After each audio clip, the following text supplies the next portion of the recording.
Hello, hello, hello. Hello everyone, Velius Goodman, Robern, Deco. Welcome to the stream. Tonight is the potential finale of Pokemon Scarlet, the DLC, the Indigo disc. We're gonna capture the turtle tonight. We're gonna see what the turtle's deal even is.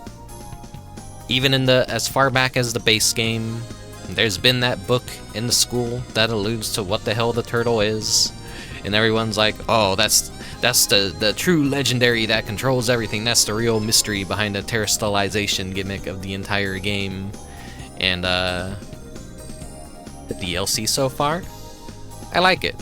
Is it worth $35? That depends on how much you like Pokemon. And I think they did even with Sword and Shield, the DLC, I feel like they did a good job.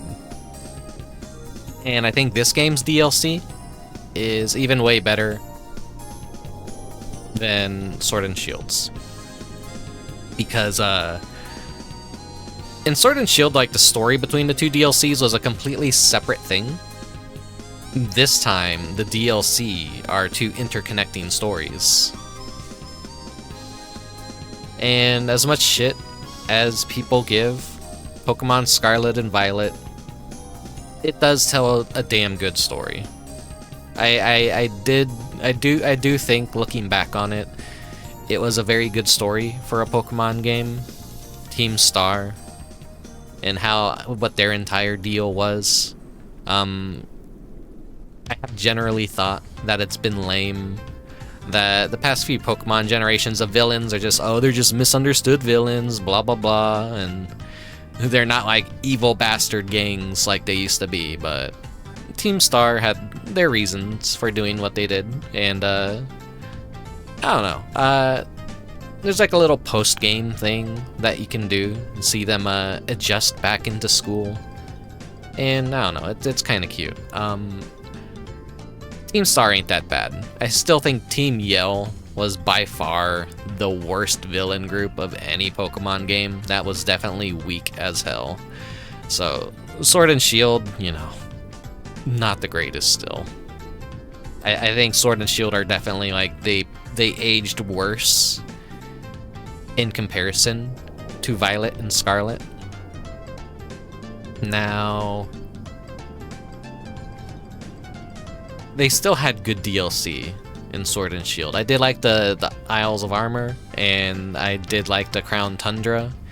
They were basically, I think the experiment, it's funny because the Wild Zone in Sword and Shield was such an underwhelming letdown. It was like, just, you walk like 2 steps to the left, it's a desert. You walk 2 steps to the right, it's a giant plain of sand. Well, no, it's like a river. It's like, there wasn't like, the DLC made that look like a puddle in comparison. The DLC had like giant wide open zone areas that were fun to traverse, and they like felt like whole new overworlds. But a lot of people weren't sold on the idea of Pokemon DLC, and yeah, it's lame, but we live in a post-DLC world, so it's just something we kind of gotta get used to as consumers. But they have their own self-contained stories, and they're not that bad in my honest opinion. Pokemon, the hot topic. The one that always upsets everyone, always causes a lot of hurt feelings, a lot of developer betrayal, but I'm a Pokemon fan through and through, probably till the day I die, or, you know, the day the series dies, but I don't think that's happening anytime soon. Pokemon's still going strong, and here I am, buying the game on release. Not just one game, but both games, because I make bad financial decisions like that. But my excuse is always Pokemon games retain their value over the years, if not go up, so they are important pieces of history to collect in a franchise that is so highly regarded in this world. So I don't mind. I didn't double dip on the DLC this time, but something's gonna definitely drive me insane because I didn't double dip. Because there are 2 legendaries you can only get in the Violet version, and I don't know how I'm gonna come across them legitimately or trade for them. I'm gonna have to maybe ask a friend, hey, can you just trade me these for their ID so I could get the Dex completion for Blueberry Academy? Which I won't have ready for tonight, which is why this is a potential finale. Here, let's head inside. So yeah, there will be some other things I can do in an epilogue episode. So look forward to that whenever that is. I'll probably draw a completely new thumbnail just for that one stream. You know, it'll kind of like, yeah, let's close out Pokemon Scarlet. I won't ever have to stream this game ever again, unless I want to do, like, I don't know, hang out, hunt shinies, and talk. Those streams, that they do happen, they have happened. I just never really archived them or anything. But with the DLC, like, I don't know, my feelings on streaming Pokemon have definitely changed. I'm always allergic to doing things when it's flavor of the month, so when unfortunately I do have interest in something that everyone else wants to do and I want to play it day one, those streams tend to always feel very, like, ignored, messy, just kind of like, oh, okay, no one's probably gonna watch this or have any interest in it. But, you know, as time goes on, I've always, like, kind of, like, stood the test of time where it's like, okay, no one else cares about this game, but I still care about this game. And that's, like, my entire kind of central gimmick of, like, everything I play on the channel is, these are cool games that I like, and not everyone else really likes them. A lot of them are just kind of, like, forgotten about, or, you know, they got their little niche audiences, they got their niche fans. I'm rambling like an old man again. We'll hop into the game soon enough. Just, like, kind of giving my final thoughts. And, you know, I'm telling you guys that I think the DLC is definitely worth it. They add some good utility to the game. They add more Pokemon to the game.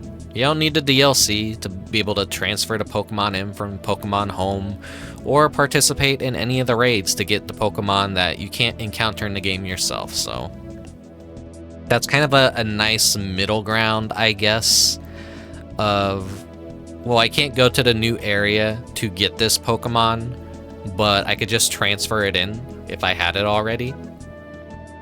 But whether or not you pay for Pokemon Bank or you use the free version, which has limited space, it's easy enough to transfer a lot of your Pokemon in and find ways to do things. I assume. But I have a complete living dex, and I always pride myself on filling that out and getting every single Pokemon, every single evolutionary stage, numerical order. And I got a pretty nice legendary event collection, mythical Pokemon collection from all the years of the giveaways that they've done. So I'm a pretty big Pokemon fan. So I have Pokemon that go as far back as Fire Red and Leaf Green, and Well, I guess, like, also, Ruby and Sapphire, technically. Same generation anyways, but those are, like, the oldest Pokemon you could have in Pokemon Bank, essentially, because when Red and Blue, and then Yellow, and then Gold and Silver and Crystal came out, they kind of designed those games to be, like, the first games, obviously, and then the ending of the series, but then it actually went on, and Generation 3 was going to be a reboot of the franchise, and so they weren't going to have any of the original Pokemon in it at first. But then they kind of backpedaled on that, and then they kind of did that in Generation 5.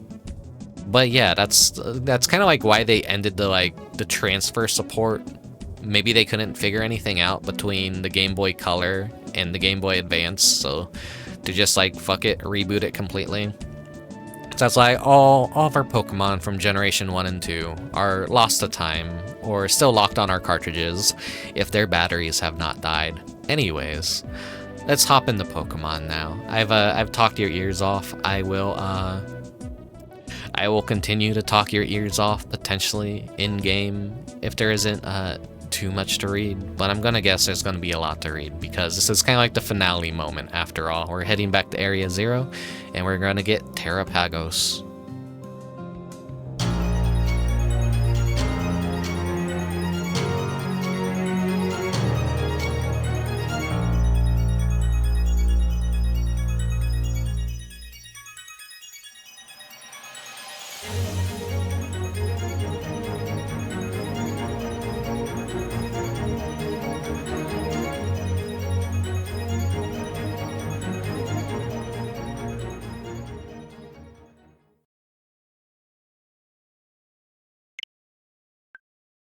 Smooth transition. Guess who falls asleep with YouTube open all the time? My most played game, YouTube. It's nice to have something to listen to at night, but about that actually. Well, okay, well, the crow doesn't want to stick around.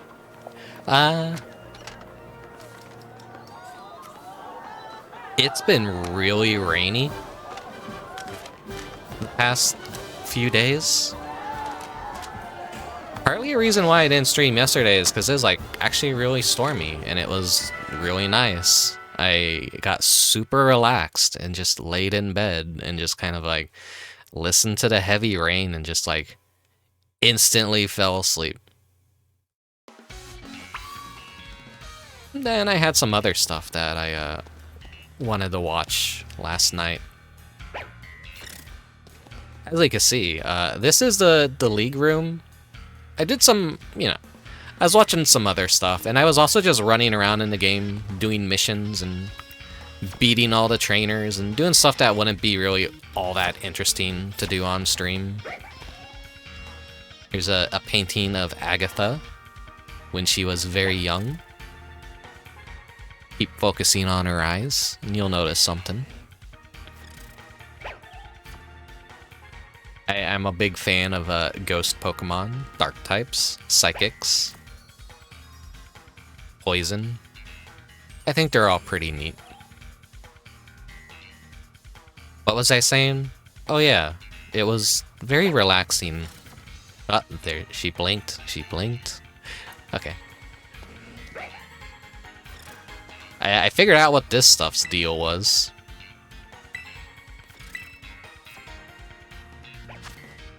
So like when I put like enough for one item in, I was like, oh my god, it's a gacha.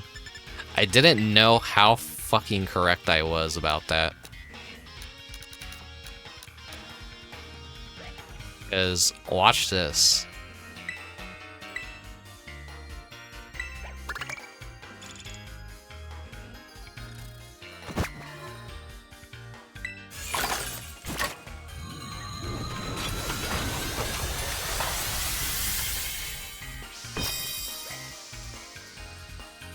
No golds. It literally is a fucking gacha, though. I was wondering why the visual was so underwhelming last time. No, it turns out, like, there's a whole ass system here that, like, just gives you a bunch of stuff, like evolutionary items, held items, Terra shards, experience candy. A good way to get rid of a lot of that like useless junk that Pokemon give you.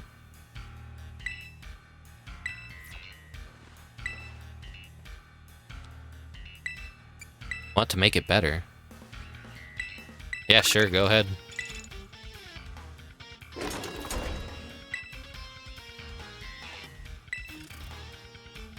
Didn't need as much BP or materials for print jobs now. They just added 2 times item bonus. You might get double of the items. Ooh. And it could get even better. So I guess like just keep doing gacha shit and you could just improve it over time.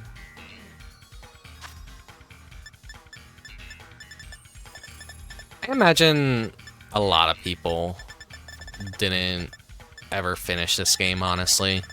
The novelty for a lot of people probably wore off really fast.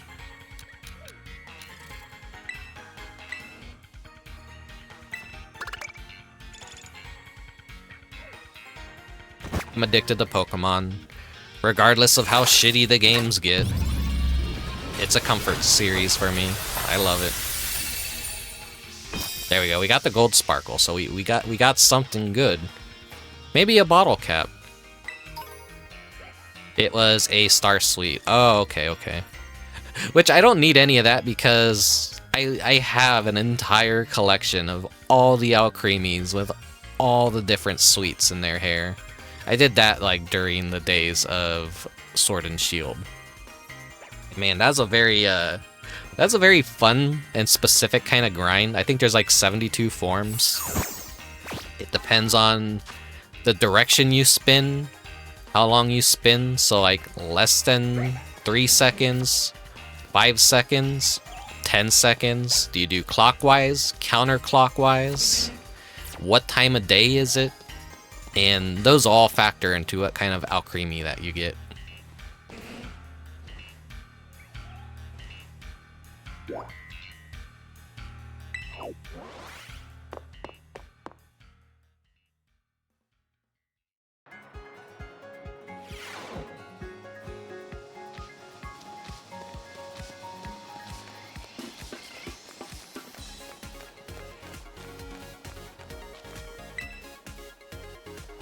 Kiki's awful quiet. I hope he's okay. He was so bent out of shape when he lost.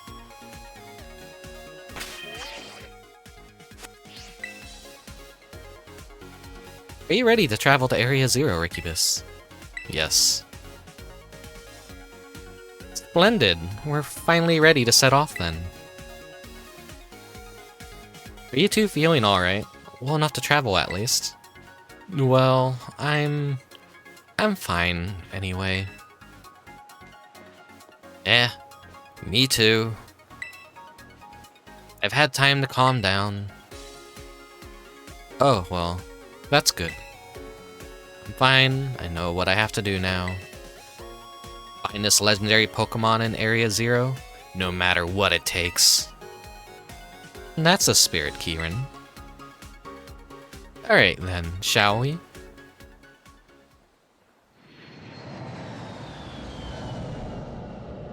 You finished the base game you didn't even like. I thought maybe that'd be the one to get me into Pokemon. I mean, it's a rough game to start out on, because it's kind of also a little bit overwhelming too.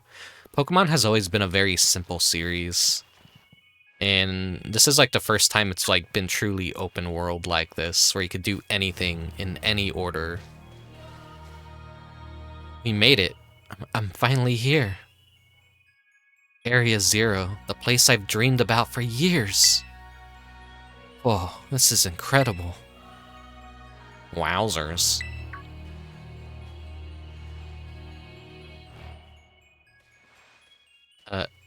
So you've been here before, right, Rickubus?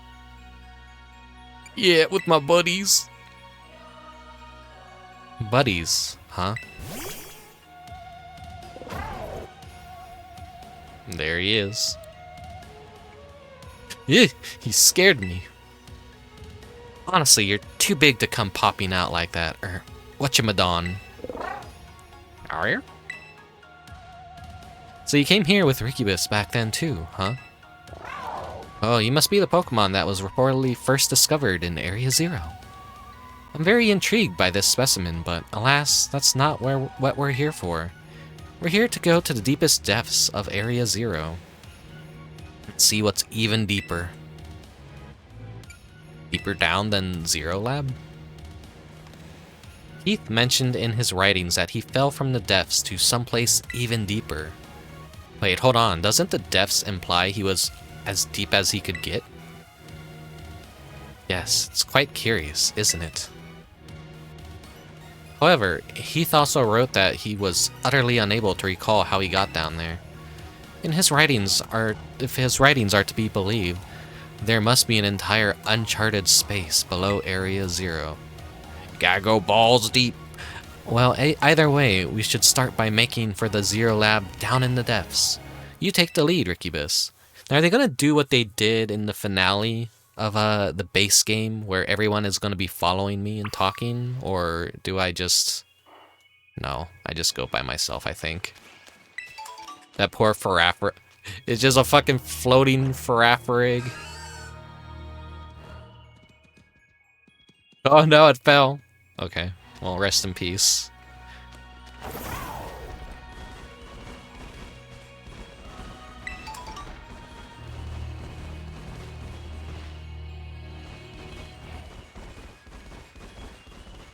I'm kind of curious about something, so I'm gonna look around for just a bit before I dive down deeper. Ah.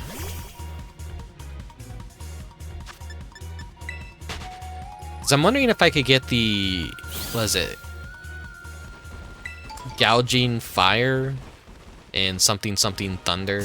The bootleg looking Raikou and Entei's.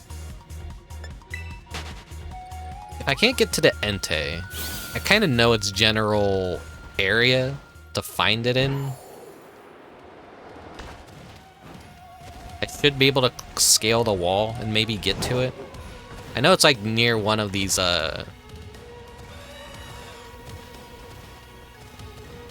giant solar things. Oh, there we go. We got a cute bug.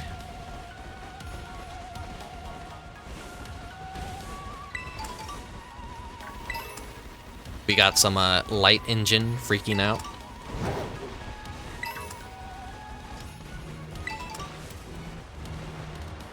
Area Zero like really is like really fucking pretty, and I do think it was like the perfect way to end the base game on like a pretty high note.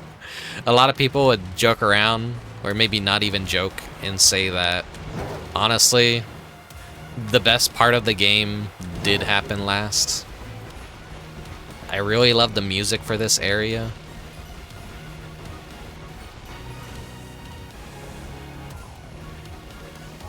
And it could honestly just be any of these up here.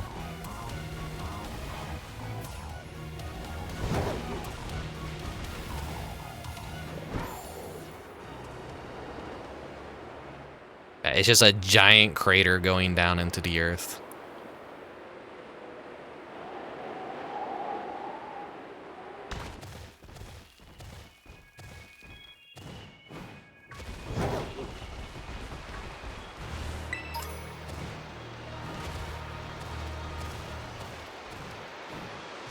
Oh, there he is, there he is. Okay. I made the right decision.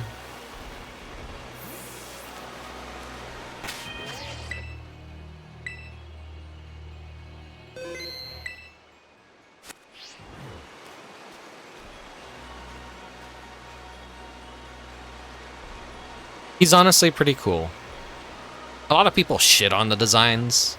I like them. I understand what they are. They're not... It's not a different form. It's like a imaginary, made-up, kind of like a weird synthetic 3D printed imaginary kind of like Pokemon. I don't think it's actually an Entei from the past. Their whole point is like they're Paradox Pokemon. Angra.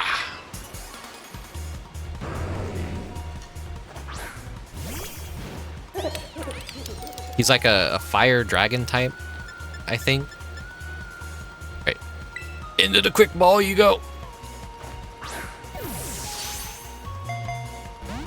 Okay, that failed.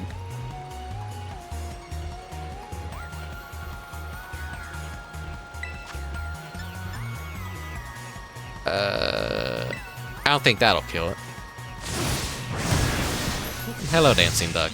I'm doing okay. How about you? You having a good night?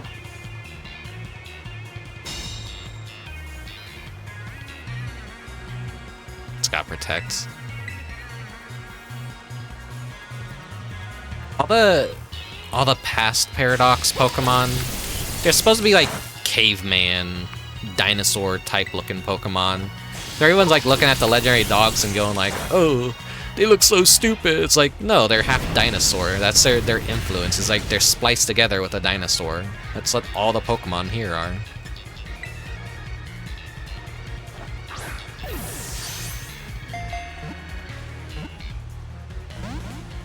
And what's even neat about that is some of the Pokemon, like the past Pokemon, kind of focus on Pokemon that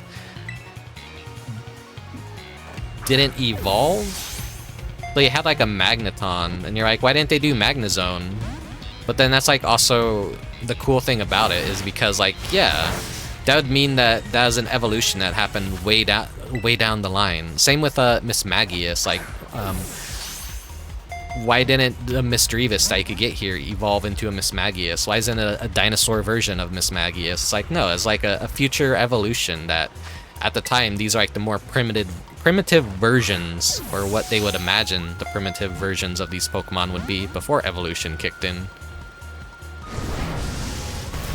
You just got a walking wake from Wonder Trading. Nice. I wonder how many people are just injecting these guys and trading them for everyone to have.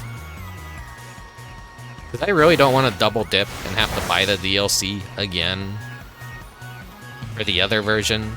I honestly think that it's lame that it's tied to versions and that they just need to, like, if you already bought both games, just have it be a one-time purchase and it applies towards both games. That'd be nice, but Game Freak likes money. Of course, I'm going for the most fucking annoying way to capture this guy.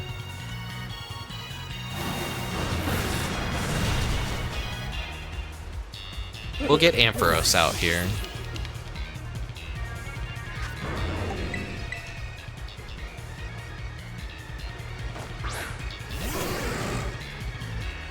I don't have anyone that can false swipe, unfortunately. I didn't bother building the perfect Smeargle at all for capturing Pokemon. I really should. And just hope that, like, whenever the next generation comes out, he is, which would be, I think, Generation 10? Hope he's in the base game, and, like, then I could, well, actually, no, Pokemon Bank is never ready for the next generation when it comes out. It takes, like, half a year for them to, like, patch in functionality and all that, so I wouldn't even get to have them from the start. Ah, shit, that's close, that's close.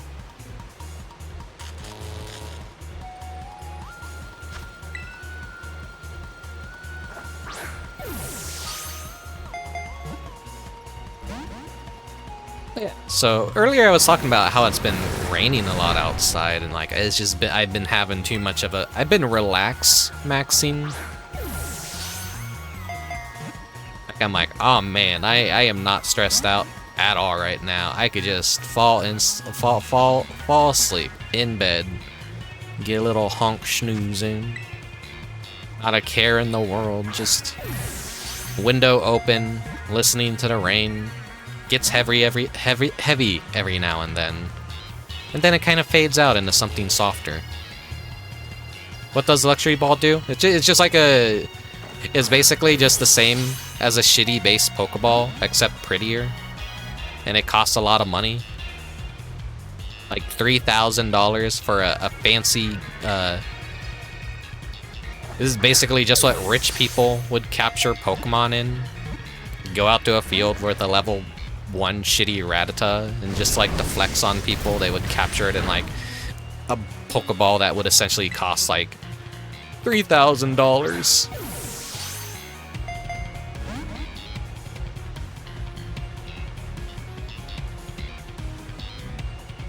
Not that expensive in the Pokemon world. They're like, what, 3,000 Pokedollars.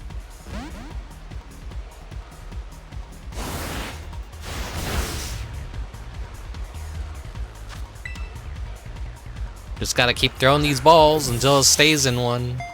Or I get a critical capture, but I don't think that's gonna happen. I don't know if critical captures can even happen on legendaries.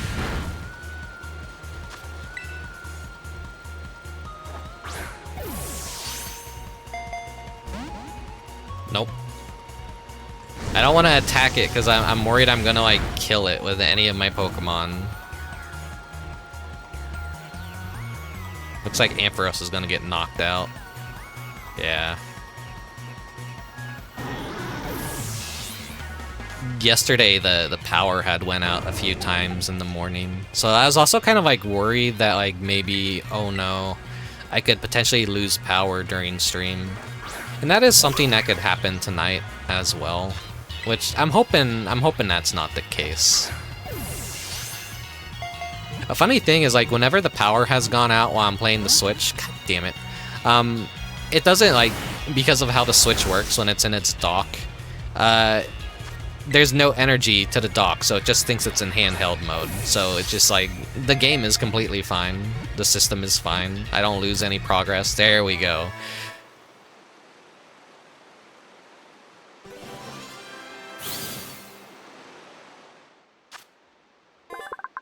There are scant few reports of this creature being sighted. One short video shows it rampaging and spouting pillars of flame.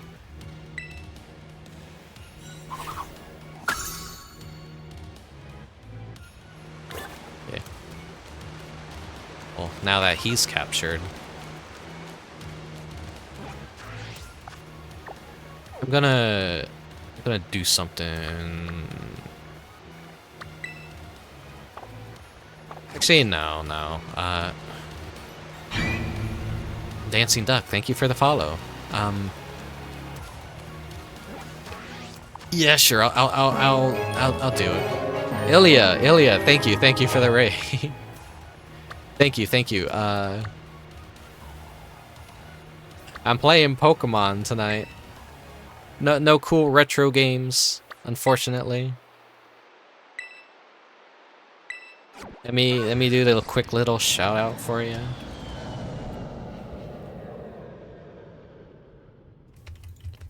What were you up to? You were playing retro. Okay, what retro game? Gold Dex Border? Yeah. Hello, Goblin Do Best.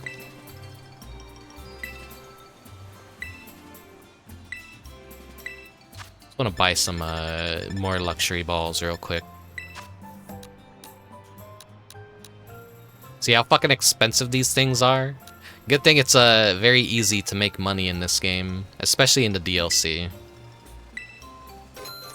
There's literally an area here where you run around and you can get comet shards and rare bones and all that, and pretty much max out on them and just sell them for like massive amount of money. So like that's why I got this like goofy gaudy outfit right here. Viewer game redeems Rocket Knight Adventure, James Pond 2, codename Robocod, and then Chameleon Twist to finish it off. Oh yeah, Rocket Knight Adventure is a good game. I've always wanted to play Chameleon Twist. I've found Chameleon Twist like a very interesting situation where they completely changed the look of the mascot between the first and the second game. I forget how it goes, but I think the first one was using the Japanese design, and then in the sequel they were just like, they completely replaced them with an actual chameleon. They're like some weird Japanese looking Scrimblow character in the first game. I don't know if that was like an entirely like an American decision. Oh yeah, we don't even like have to enter that to enter Area 0. We could just go whoop and then fall down into it. Only in the West? Yeah, they got to keep their Scrimblow appearance in the Japanese version then. And hello, Ema. I'm saving my Master Balls for a specifically purple Pokemon here. Well, it'll be the epilogue when I feel like doing a closeout episode to Scarlet and Violet. Because they did add an epilogue event to the game. But it requires that you beat both DLCs to be able to access it. Oh yeah, okay. Yeah, feel free to like, yeah, step away, get food. you're tired, go to bed. Thank you very much for the raid. I just gotta like remind people like no pressure to stick around. Probably tired as hell after a stream. I know I usually am. Saving your what for Pokemon? My Master Ball. Whoops. You get out of here.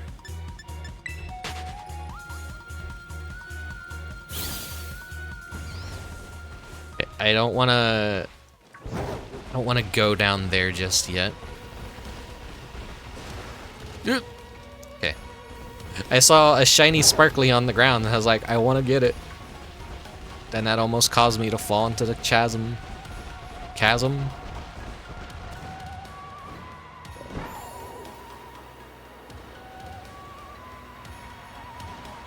If this is any of your first time here, I'm basically I'm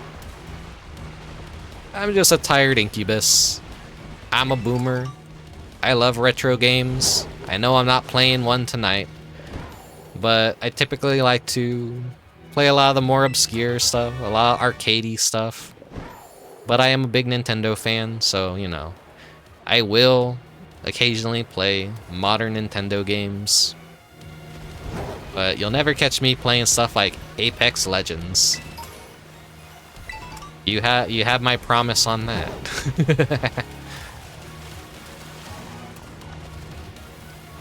I am searching right now for a specific mythical legendary Pokemon.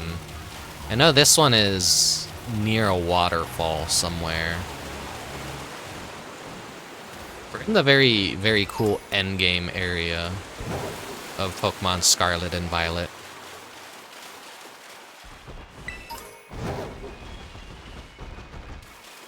Oh yeah, hello Genie A1, welcome, welcome. If I didn't already say hello to you. Hello that guy from somewhere.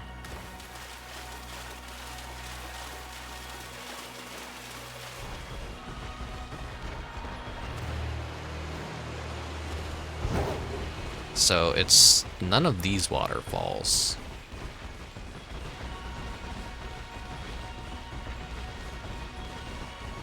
Be really fucked up if there's like a super hidden waterfall. There's one over there.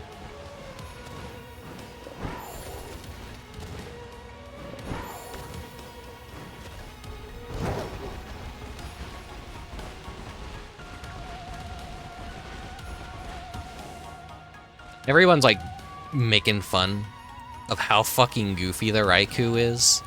I think it's cool. I think it's a really cool concept. I saw what they did with its design. I understand its design. When you see it, you'll go, what the fuck? But then I'll explain why I think it's cool.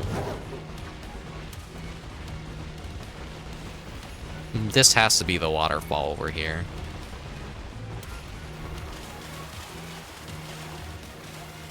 Yeah, there it is, there it is.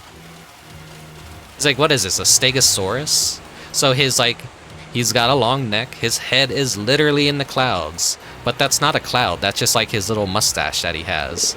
And so, it simulates a lightning cloud, basically.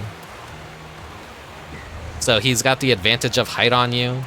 He'll shoot lightning down from above his electrified mustache. I think it's a really cool, creative design. A neat little take on a classic Pokemon, which isn't a form or a replacement. It's a paradox. It's supposed to be goofy. It's supposed to not make any sense. In actual Pokemon lore, there's like, what, only supposed to be 3 of the legendary dogs, and they're not even dogs. They're like a lion, a lion, a tiger, and a panther, I believe, is what they've actually said in past interviews. So they're more of the legendary cats, but people like to just call them dogs. This is what animals would look like if God had a sense of humor. I mean, there's a lot of goofy-ass animals out there.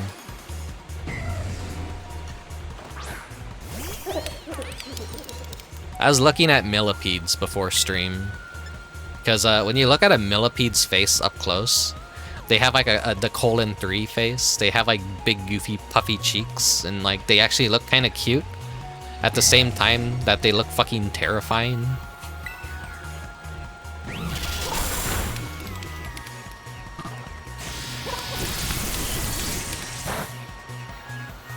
Okay, it's gonna take a while. I don't want to kill the thing.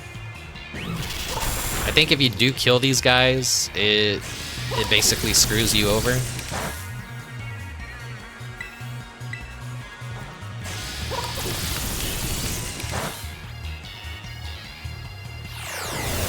I swear, string cheese, man, if you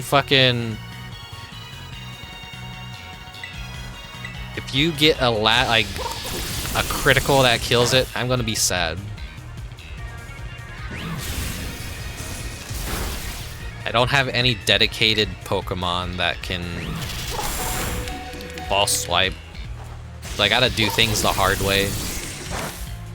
I've had, what, 2 years since this game came out to capture a Breloom and outfit it with everything to make it the ultimate capture Pokemon.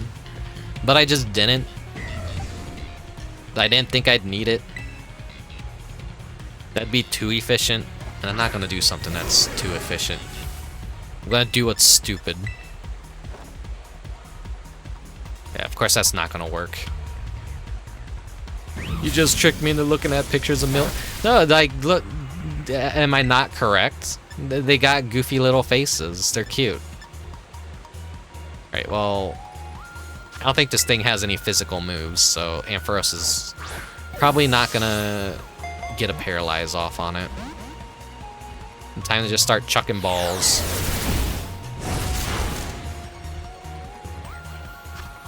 Is Dragon Hammer even a physical move? This thing's gotta be like Dragon Lightning. I didn't actually look at its type at all, but I imagine it's like Dragon.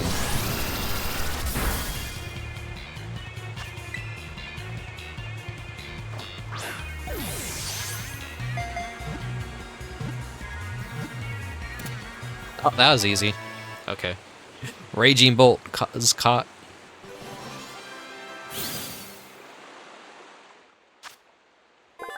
Yep, Electric Dragon. That's like a... It's said to incinerate everything around it with its lightning launched from its fur. Very little is known about this creature. I want to say, like, out of every single Pokedex and every single Pokemon game, this one has a really amazing Pokedex that went above and beyond to, like, get nice photos of each Pokemon and illustrate kind of a habitat that they would exist in. It's like one of those very underrated details about this game that doesn't get enough credit.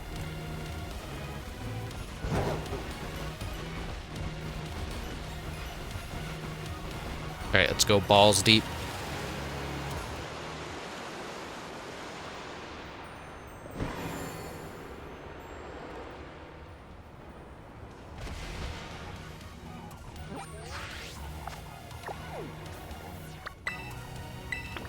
They want me to go to the lab.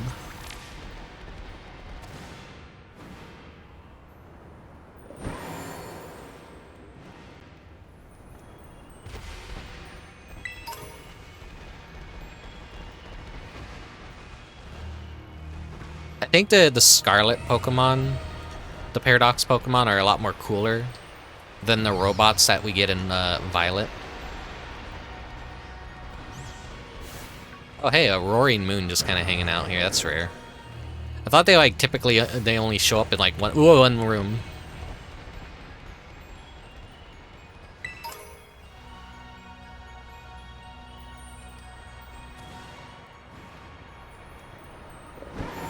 What a lot of people don't know too is after you beat the base game, there's actually a Koraidon that you can capture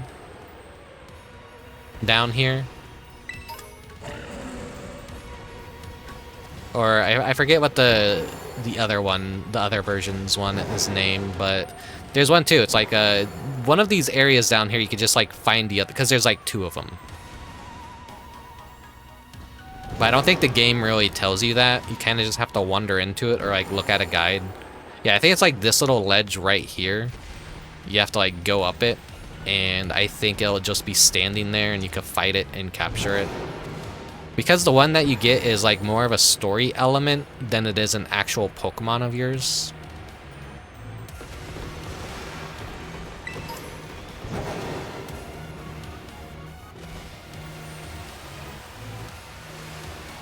Very good. Does the Koraidon we have function? Yeah, here's the Flutter main, the Misdreavus.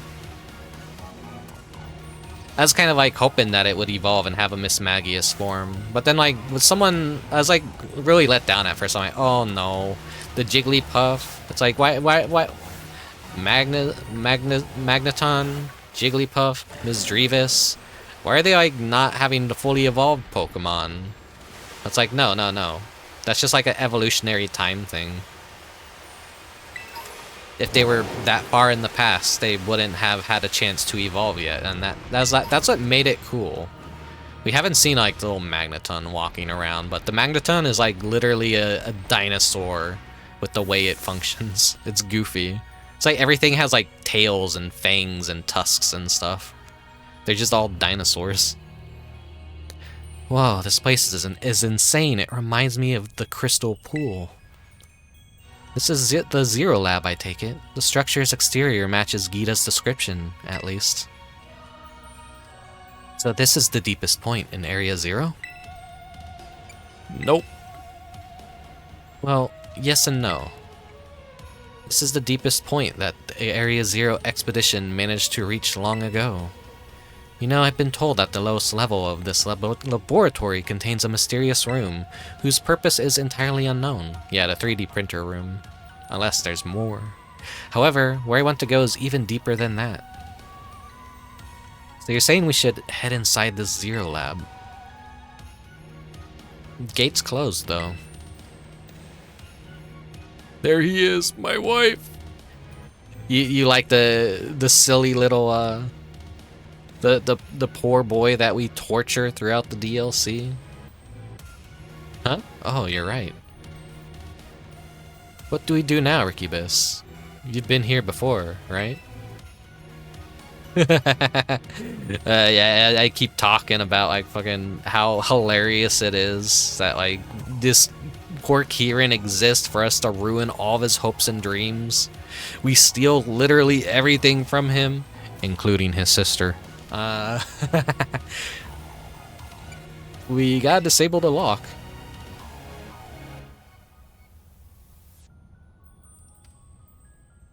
Wowzers, this feels like a spy movie or something. Way cool. What? I didn't say anything. Well then, can we count on you to unlock the gate, Rickubus? Okay.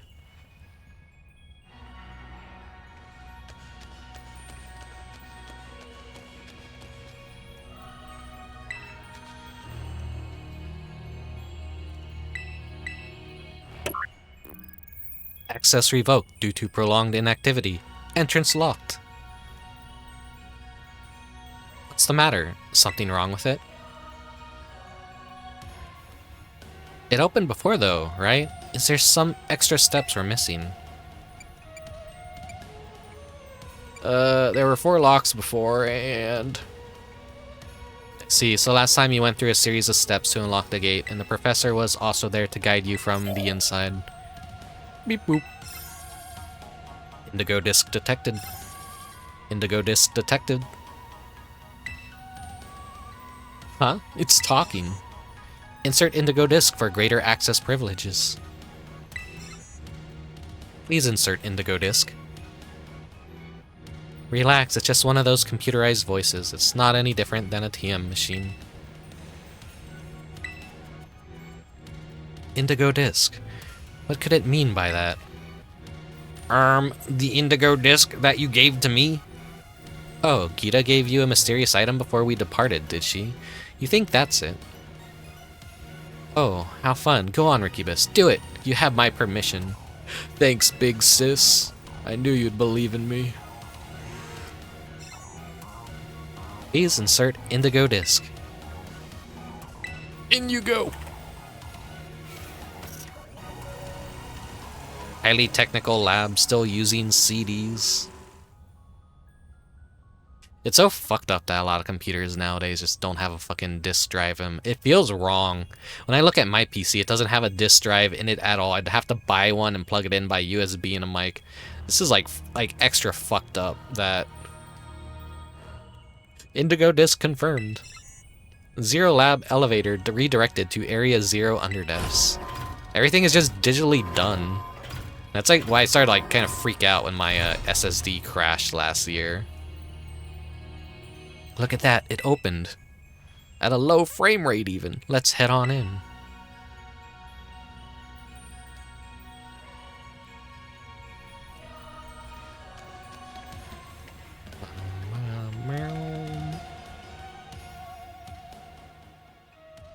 Yeah, I used to have a CD burner in like one of my older PCs. Would be useful to have one again, because if I could get my retro consoles up and running again, I mean, most people probably don't even have to do that at this point. I'm really worried about like their disk drives and whether or not some of the disk drives will still work in like my PS1, my PS2, my Dreamcast, my Xbox, my GameCube. Like, usually that seems like the part that is first to die in any console. I know if I had like the SNES, Genesis, or like Nintendo 64, that shit would probably still work.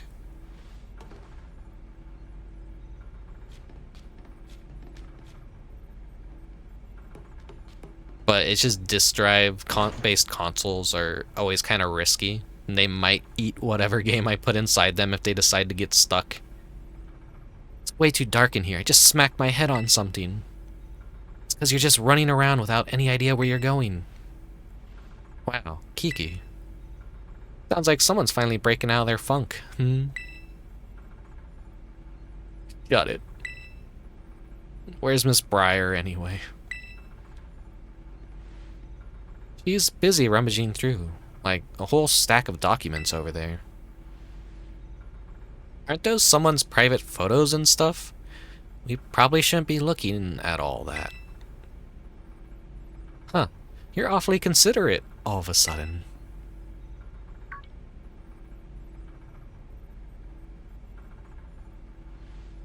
Miss Briar, look, an elevator. Maybe it could take us further down. You wanted to go down, right? Down, you say?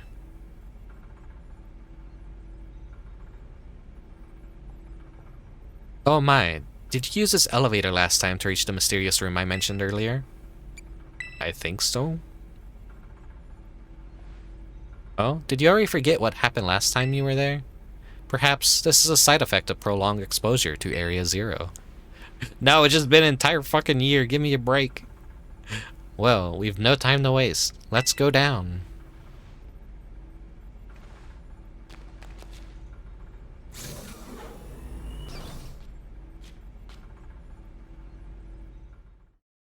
Oh, hello, Colchis. Welcome to the stream. If I didn't welcome you already, I'm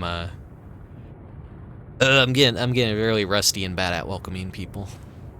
Oh, wonderful! This elevator just keeps going further and further down. That's what elevators do. No, it's moving pretty fast, actually. Almost feels like I'm floating. It's like a very terrifying thing to think about, like an elevator moving down so fast. Like, I've had those like weird invasive thoughts like, what if I just jumped when I'm in this elevator as it's going down and like not that sounds like a horrible idea to do. Maybe as a dumb kid, not as much, but as a full-grown adult, it's kind of like that seems like a bad move. But they could probably, I don't know, as long as it's not a crowded elevator. I don't know. Weird invasive thought every time I take an elevator. Hey Rick, jump. It'll be funny. Maybe you'll jump so high your head will smack into the ceiling. Or is that how gravity doesn't work? I'd take damage. Yeah. Hey, everyone. That panel we used to unlock the gate, didn't it say something about where the elevator goes? Now that you mention it, yeah, something about an elevator being redirected, right? As far as I know, there's only one elevator inside the Zero Lab, so the panel must have been referring to the elevator we're currently inside. So, where exactly is this taking us? Ho ho ho ho. Where indeed? He's got those evil bitch eyes.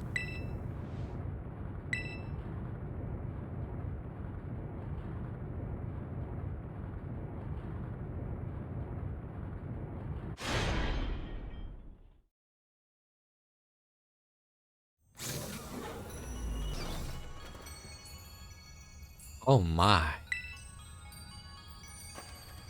Oh my goodness.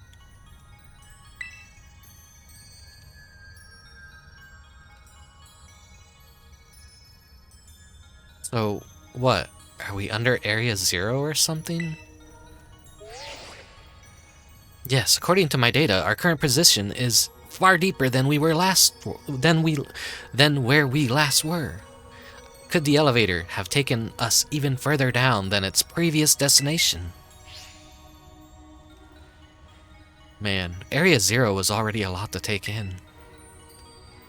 I don't think anything's gonna surprise me at this point, no matter what we run into. Hey. What's all this stuff?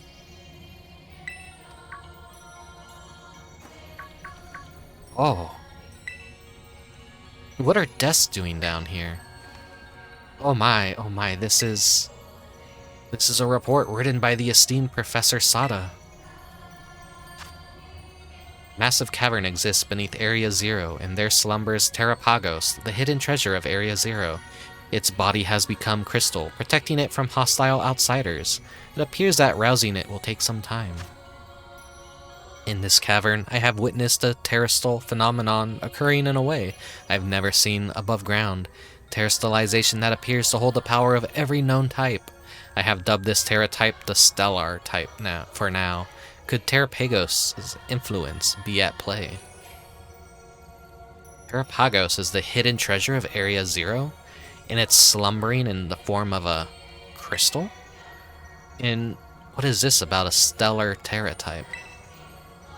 Brilliant, absolutely marvelous. To think there was so much that Heath didn't write about. These documents are a veritable treasure trove, and we've only just begun our expedition. I don't know how she can get so excited in a bizarre place like this. Legendary Pokemon, Terapagos. That's the hidden treasure of Area 0. Come on, let's hurry up and go further in. I still haven't gotten my fill of these documents, but okay, let's go. It would be best to discover the truth with our own eyes, after all.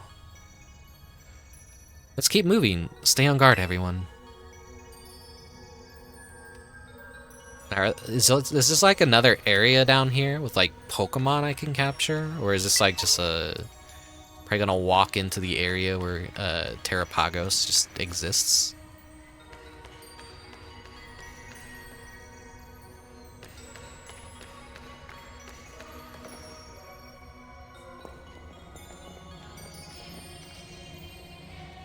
That looks like a cave behind that giant crystal. What is this? It's like a crystal trying to be a flower. It's completely blocked up the path. Yeah, we're not going any further with this in the way. Hey, what about Whatchamadon? That Pokemon you ride on. Couldn't it smash through? Let's give it a go. Hold on, please, hold on. This is quite likely a manifestation of pure terrestrial energy. We have no idea what might happen if we try to destroy it with brute force. Okay, so what do we do then?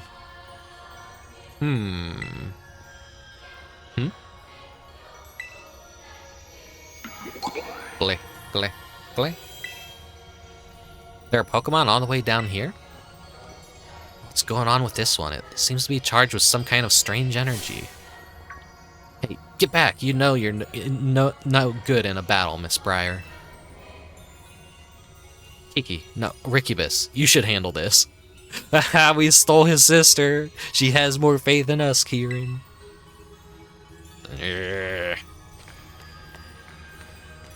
Onion ass looking head. Mora.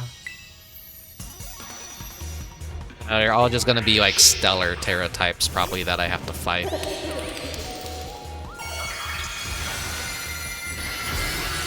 Yeah. Thought so. They're gonna just throw a bunch of mini bosses at me. I have no idea how this works. They have the power of like every type.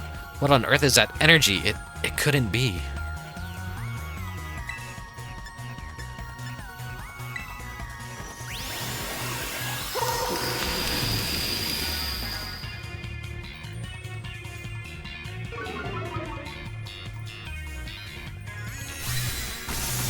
Am I able to capture these ones, I wonder? Because this would be like a... It don't look like it. No. It's just a forced encounter that I just have to end it.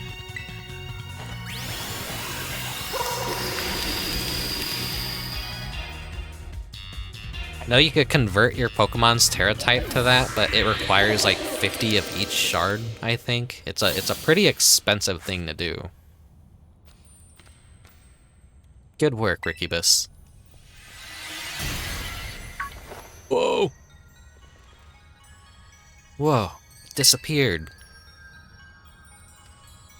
Did knocking out that sparkling Pokemon make the crystal flower disappear? Just like that in the report we found earlier. What we just witnessed was a Pokemon wielding the power of each and every type. That means it must have had the stellar Terra type. You think it had all the fucking crystals floating around it? Obviously it was that. So what's all that mean? Wait, was that supposed to be the so-called hidden treasure we're looking for? I can't say for certain, but no. I don't think so. Professor's notes said the hidden treasure of Area Zero is slumbering in crystal form. The Glimmora you just fought off doesn't fully fit that description, so I don't think it's the Pokemon the professor called Terapagos. Well, the only way to know if it was the hidden treasure or not is to keep going. Come on.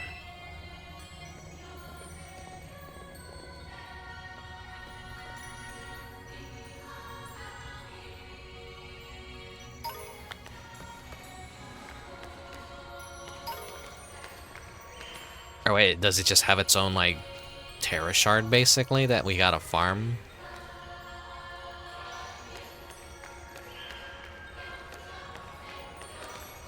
Yeah, there are wild Pokemon down here. I wonder if this, like, gives us more reliable spawns for some of the Paradox Pokemon. Or if it's just all gonna be Glimmora and, like, what are these dudes again? Carbinks? Carbinks are like such a tragically useless Pokemon.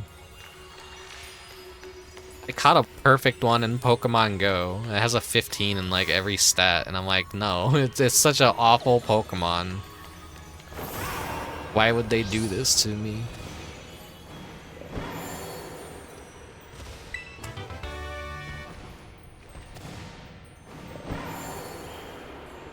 I see another one we have to fight over there.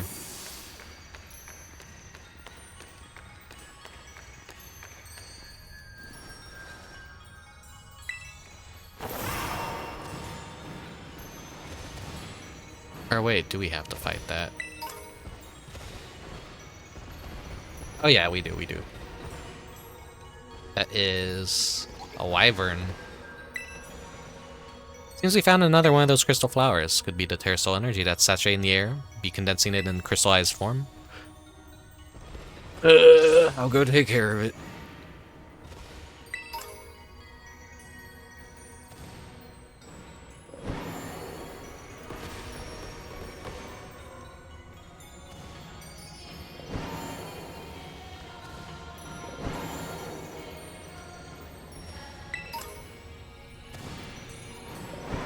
This DLC really made Terra Shards like easy as hell to get. They're a lot more common now. You get a charm from the first DLC too for completing the decks that also like doubles the amount of Terra Shards you get. I know for this DLC, if you get all the Pokemon in the Pokedex, you get the Mark Charm, which makes it easier to get Pokemon with marks and titles and all that. Not that I really care about those. It's like, oh, you can get the perfect shiny Pokemon, but it also has to be the biggest or smallest, whatever you prefer, of sizes, and then it also has to have a different kind of shiny. Like the square shinies, the star shinies, the circle shinies, whatever that system is. And then on top of that, marks as well. Like they're just finding more and more ways to make the dumbest, most rarest kinds of Pokemon out there.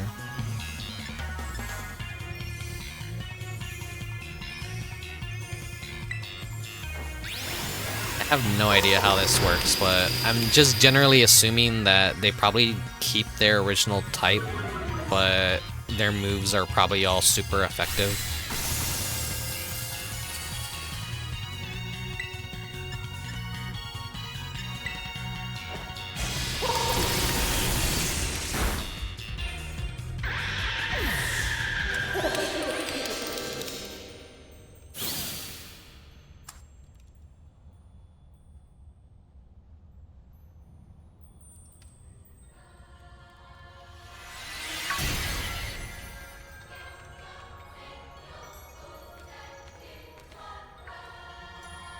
Good job, Rickubus. The crystal thing is gone now.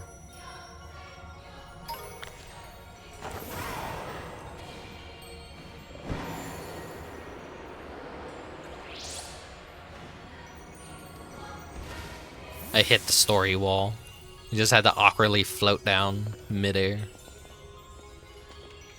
That Pokemon's called Crydon, right? Boy, it can really jump. We're on a roll. Let's keep on moving.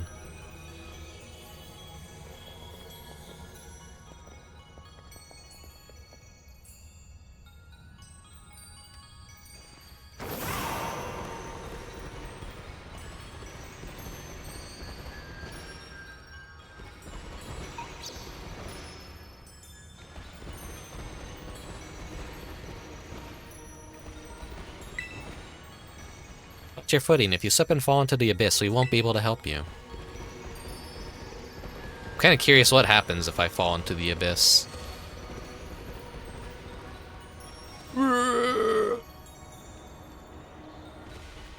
It just respawn, no casualties taken. It's Pokemon after all.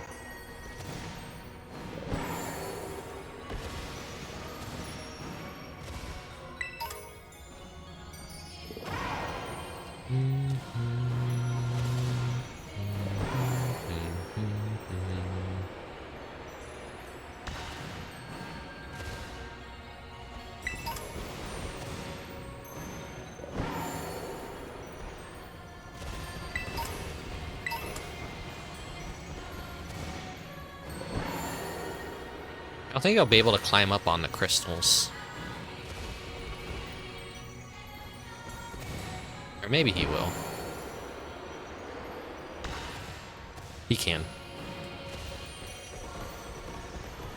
Oh, here we go. Here's the Magneton. We'll see him in just a bit. I see some items that I need to go grab. Is this going to be a Terra Blast TM or something? What kind of TM could they possibly... Oh, Fire Blast. Oh, very sneaky, hiding this around the corner. Water Terra Shard.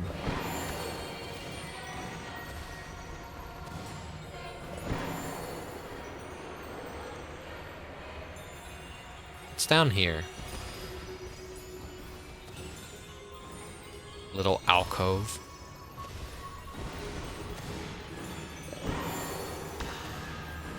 This room feels important. What the hell is this?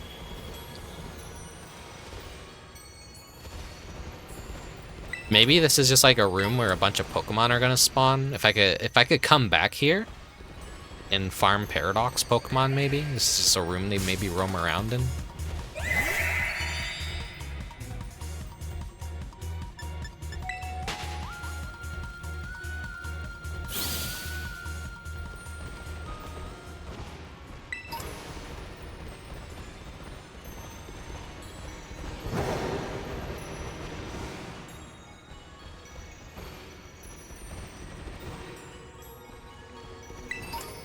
It kind of just led to nowhere. Okay, let's just climb back up then. Alright, you. You were ground electric, I think.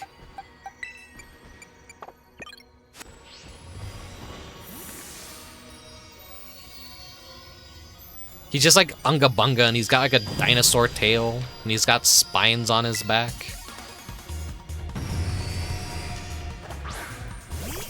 And I like his little mouth.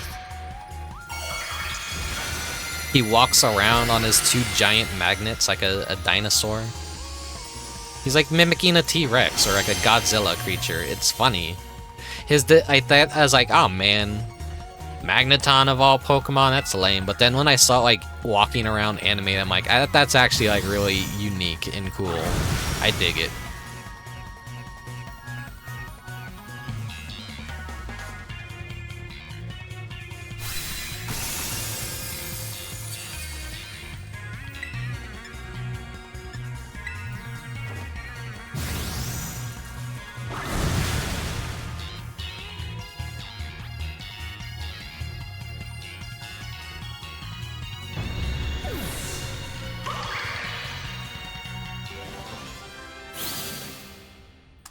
Makes me wonder, are they gonna make me fight all the Paradox Pokemon or just a few?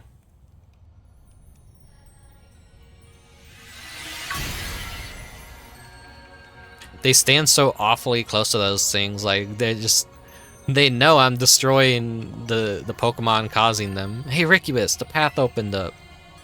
They're getting like a face full of like crystal shards, shrapnel, directly into their faces.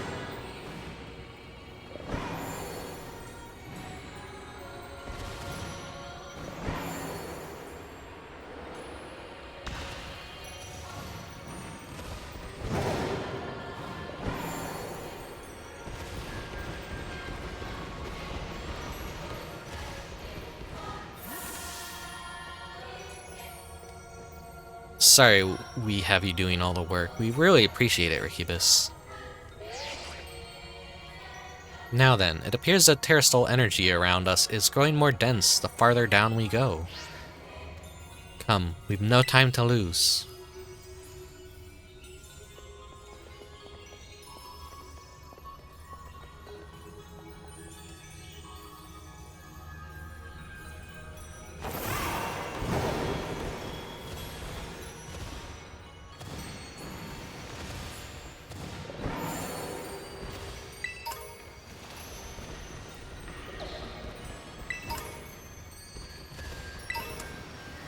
There's so many sparkles here, just like making me think there's items on the ground.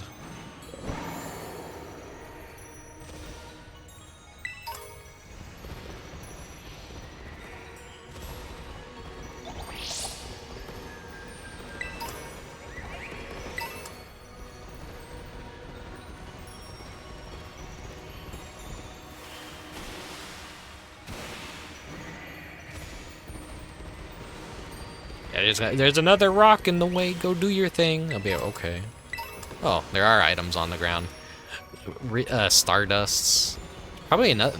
This could probably be another good area to just like farm expensive items, I guess. You handle looking around in the water. I don't want to get my clothes wet. Anything for you, big sis? Is that another Sandy Shocks? No, it's the salt Pokemon.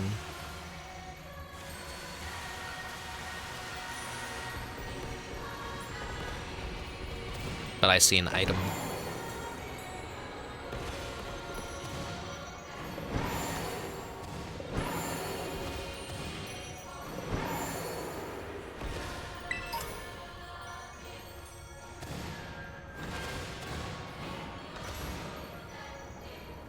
I'm stuck.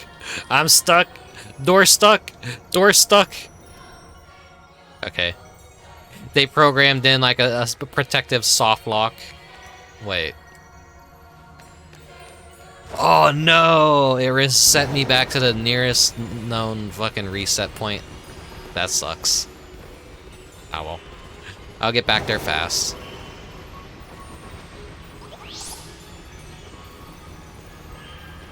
So now we know it does have a failsafe in case you get stuck on anything.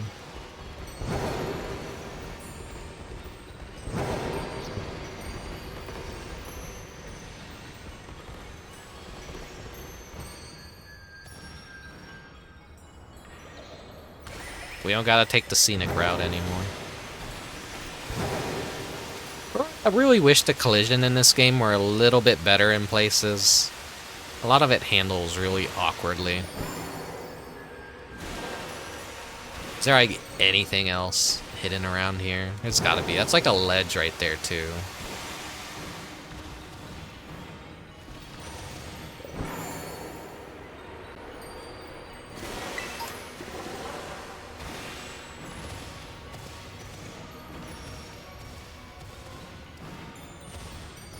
Game shows me a ledge, doesn't even hide an item on that ledge.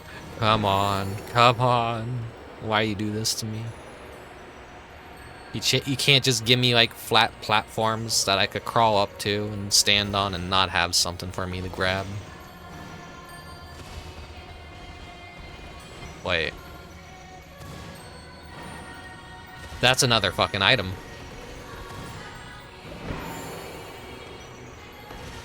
Alright, let's hope I don't get soft locked again.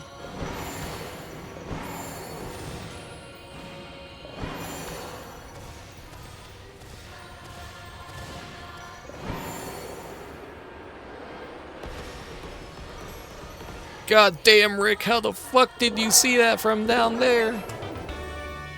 I got eagle eyes. Caca.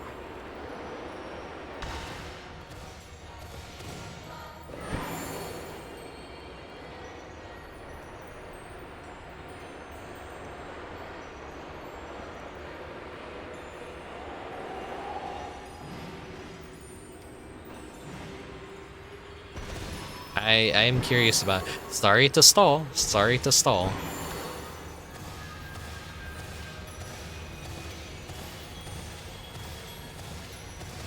I can't help but explore.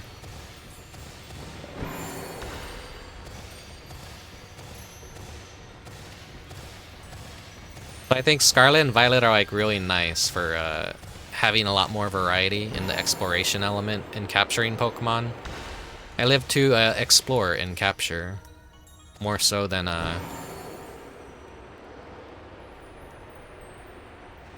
battle. Yeah, I guess there was nothing up here then. Could have sworn for a second I had seen something on one of the ledges.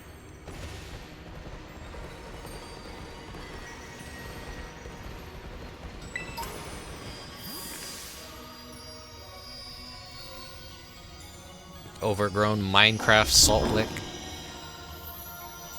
Gee ga ga ga ga ga ga ga.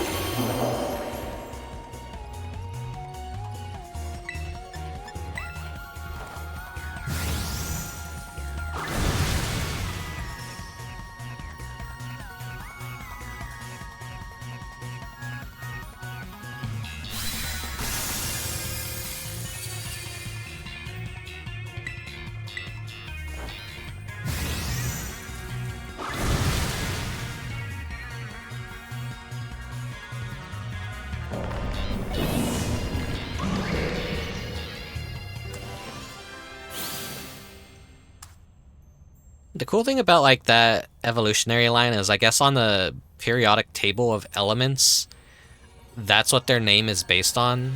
Was it the NaCl or something? So like it is basically just like gargantuan salt. Okay, Kiki, your turn to call over Rickubus. I'm just gonna leave him to rot. Maybe he'd rather have you do it. Quit your blabbering, just do it.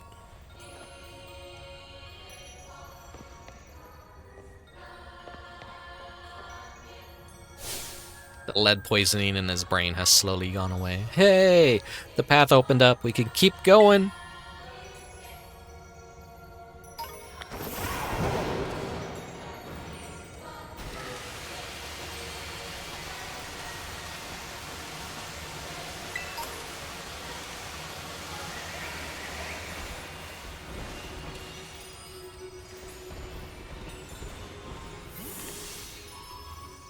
Well, Kiki, isn't there something you wanted to say to Rickubus? No, not really. He took everything from me. Why should I say anything? Just feels like we're all relying a bit too much on him, is all. We should keep going. Sorry, Kieran, but you're not the main character in this game. I am. I have all the power. God. He's so stubborn.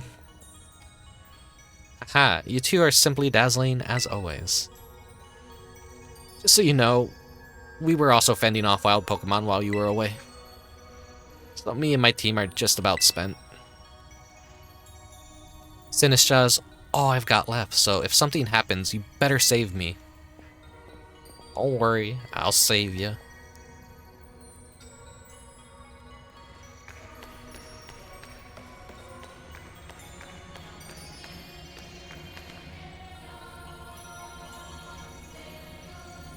My Terra Orb, I think it's reacting to something?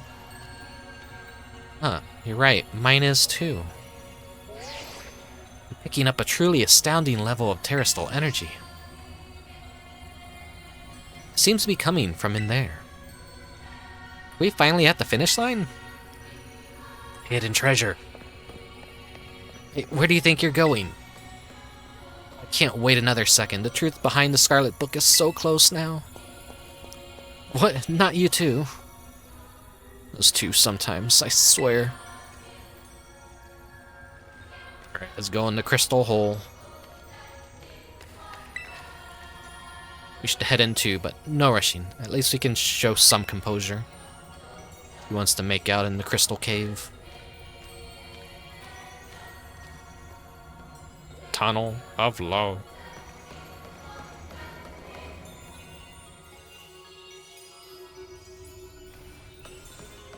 Oh, this has final room vibes to it. Just in case.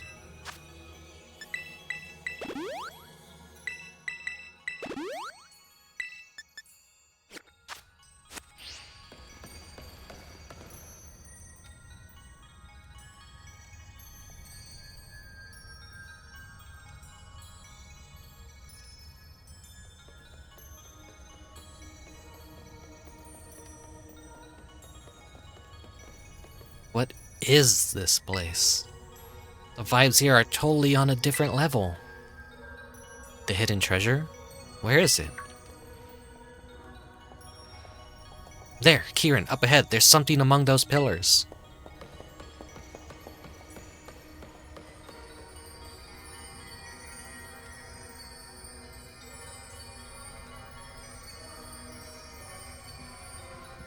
This stone's the hidden treasure?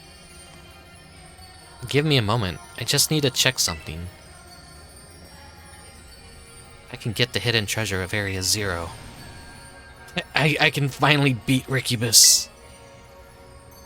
Kiki, you're still going on about that nonsense. Just give up. Got it, sis. Rickubus has everything I've ever wanted.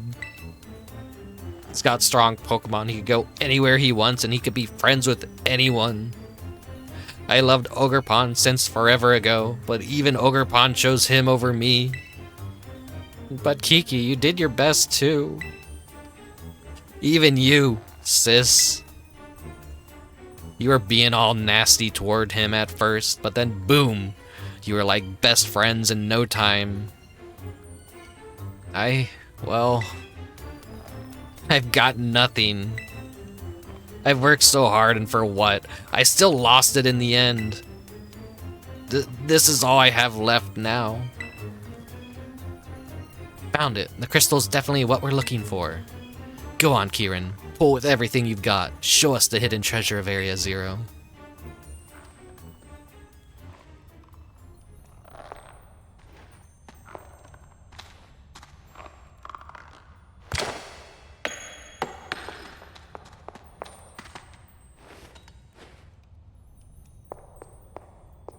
There's no doubting it. This crystal must be Terapagos.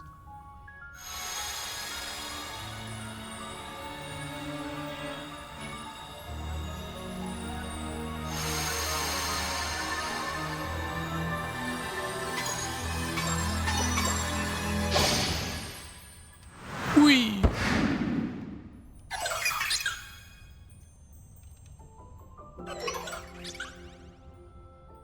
Cute little fella. Wow. No. You're mine. Fucking whip the Master Ball at it.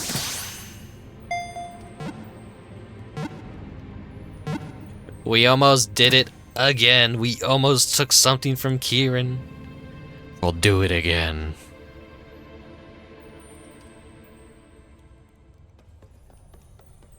That was Terapagos?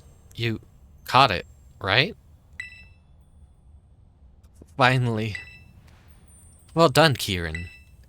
The fact that you brought along a Master Ball tells me you were well prepared for this. Now I can study Terapagos whenever I want, but there's no time like the present. Think you could give us a little demonstration of Terapagos' power right now? Well, you heard her, Rickubus. I'm also itching to see what Terapagos can do. Get ready, so we can start. Oh boy.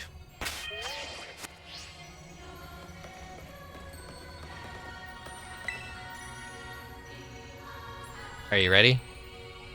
Yes. Alright, get in position. You little bastard. You stole my legendary from me? I'm gonna take it back.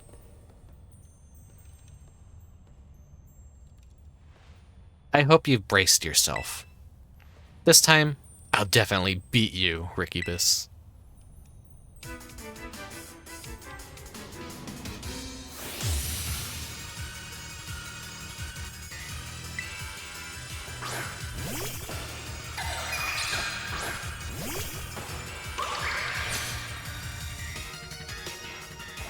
Go, Terapagos. Show Rickubus what you're made of.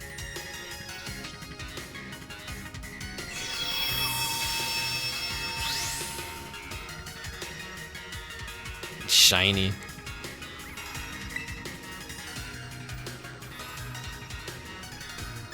I don't know what type it is. So this is the Hidden Treasure's true form. With this, I can win for sure.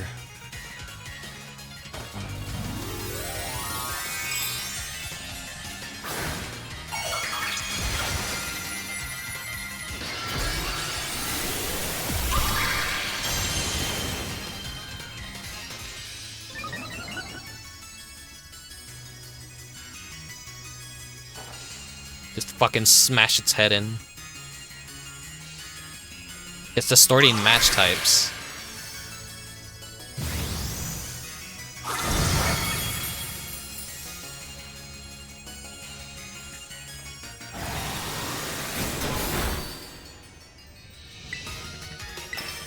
Barely does anything to me.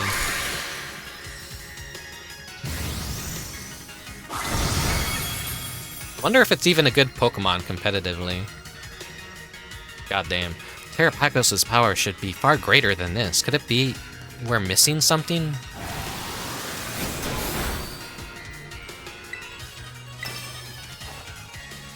Smashes balls, crushes balls right now.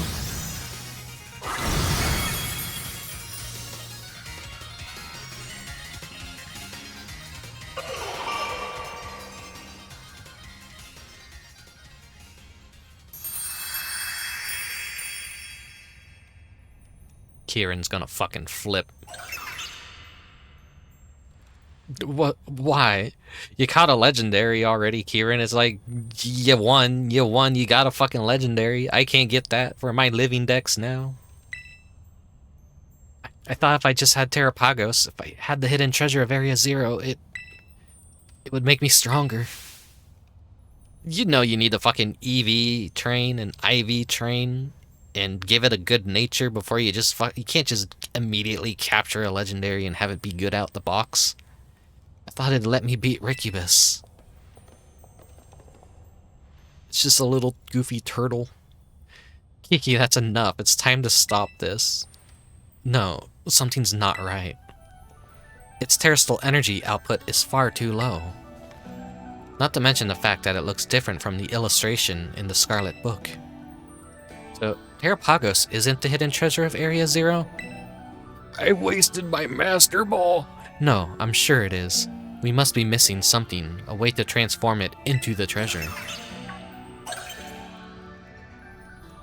Of course, Terapagos is made of terrestrial energy. Kieran, you must terrestrialize Terapagos this instant. If my hunch is correct, Terapagos will resonate with the energy from your Terra Orb, and the hidden treasure will finally reveal its true brilliance. Got it.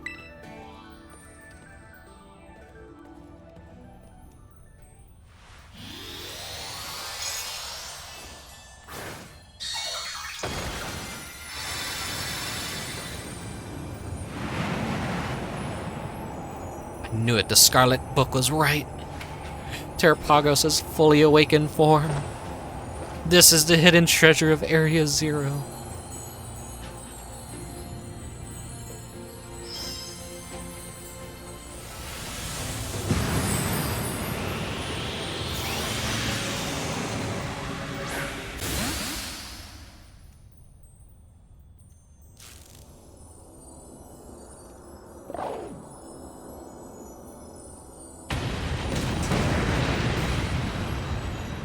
Things are getting out of hand, Kiki. You should return Terapagos to its ball.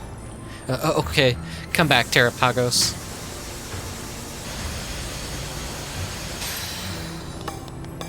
Oh, fuck.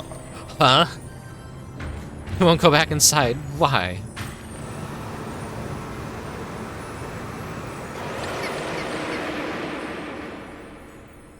Your Master Ball just got fucking destroyed.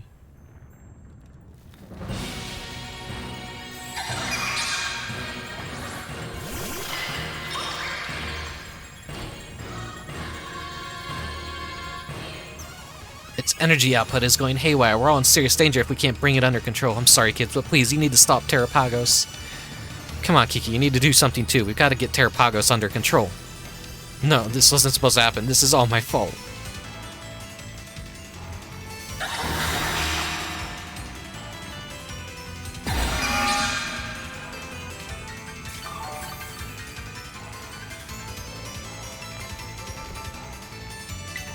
So our Sinistry was a plot element. Here, shit, Ivy Cudgel, I guess?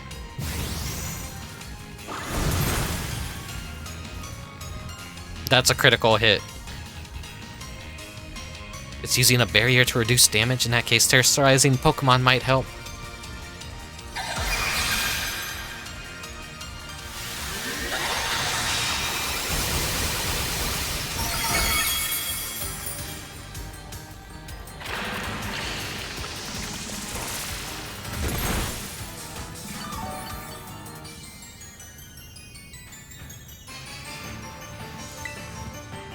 I already used my whoopsies. Oopsies. I done gun fucked up. Let's Ivy Cudgel it. We'll do this the more cinematic way.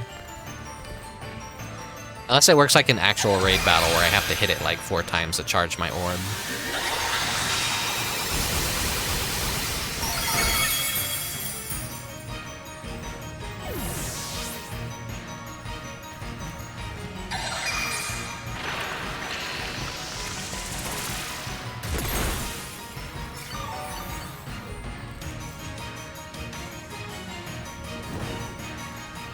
Oh good, it's burned.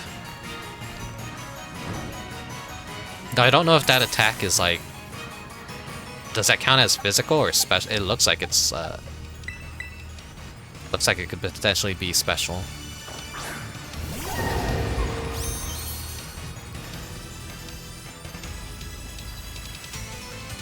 Now's your chance. Use Terrasalized Pokemon to strike back. Oh, okay.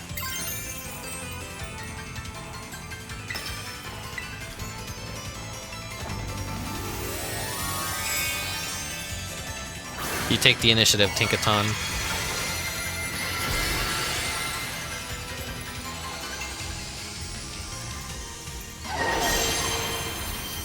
This one's for Mechanicat, wherever he is right now. It's his girl's time to shine.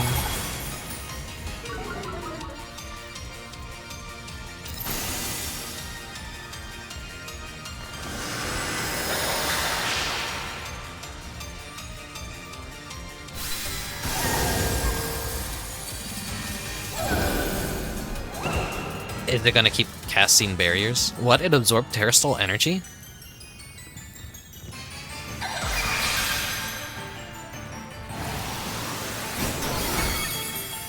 Oh no.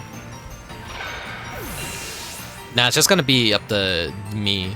I think she's just completely... Oh no, my Sinistra's knocked out. This isn't good. It's just too strong.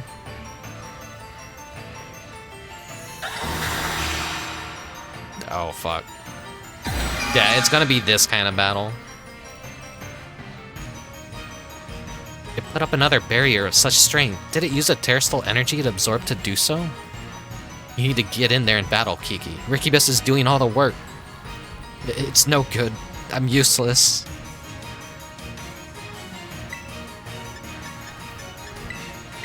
Gigaton it.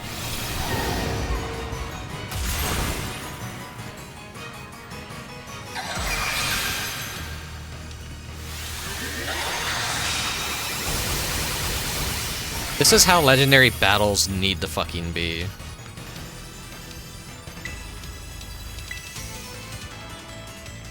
I can't use it twice. Whoops. Use Bulldoze. We don't have anything out with us.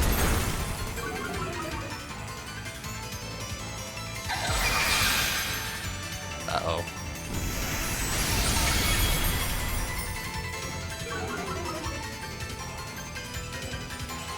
Now, Rickubus, terrorize your Pokemon so it shines once more.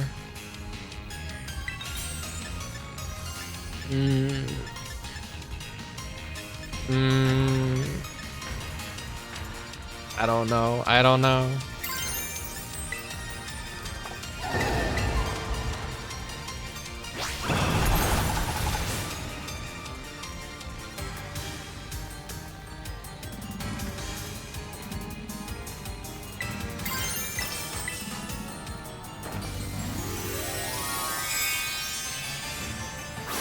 I'm guessing it's a ground type right now.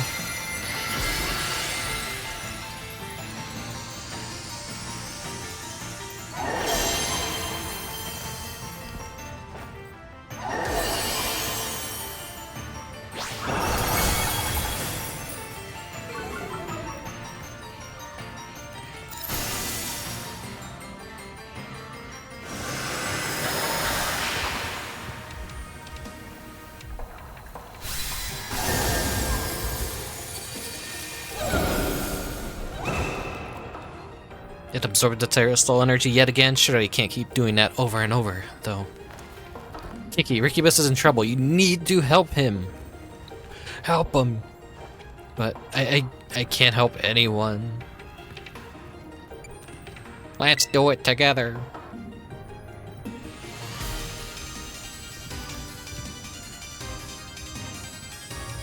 A little nice remix of the raid battles. Send out your apple. Come on. There it is.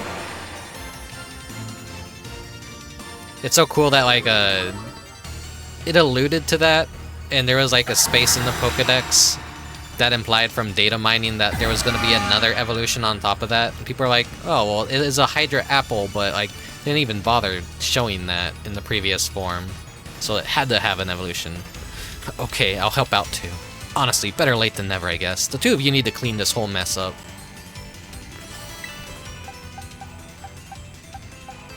Flamigo, go!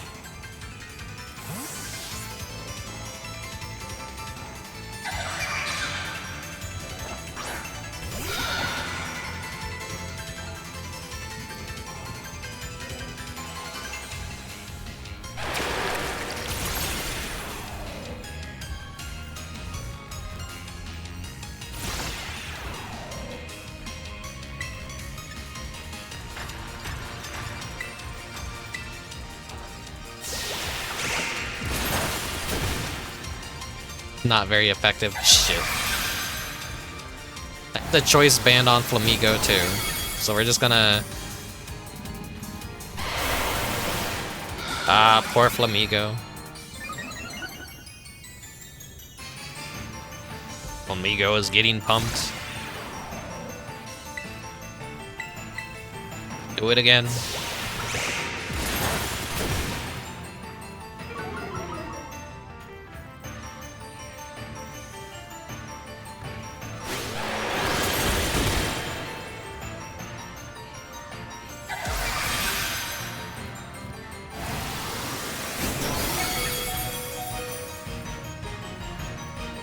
Flamigo's in a bit of a pinch. It looks like it's about to cry.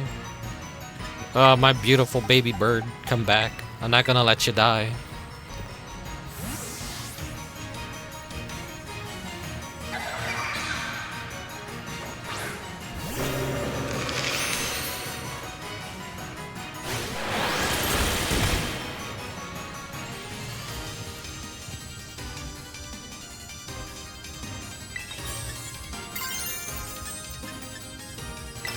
Rain punches ass.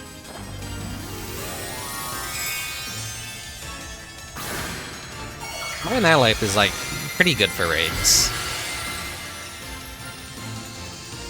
I was never really a fan of Primate, but when I saw Annihilate, I was like, yeah, it's actually really fucking cool.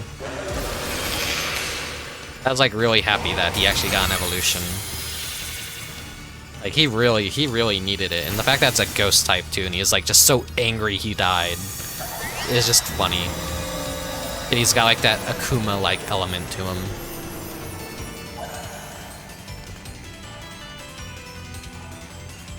Looks like it can't absorb any more energy to put up another barrier. Time to attack. Time to end this, you two. You have my permission to go all out. Okay, big sis.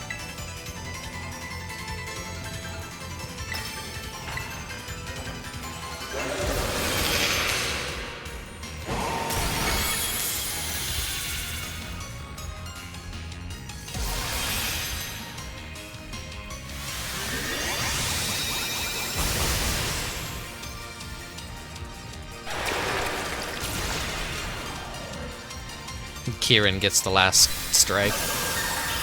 He gets something. Maybe it'll go inside a ball now.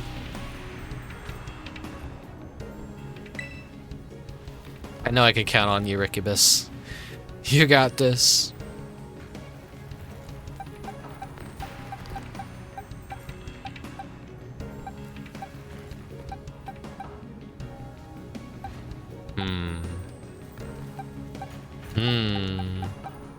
The Baltism strikes. Master Ball. I mean, what else am I gonna use it on?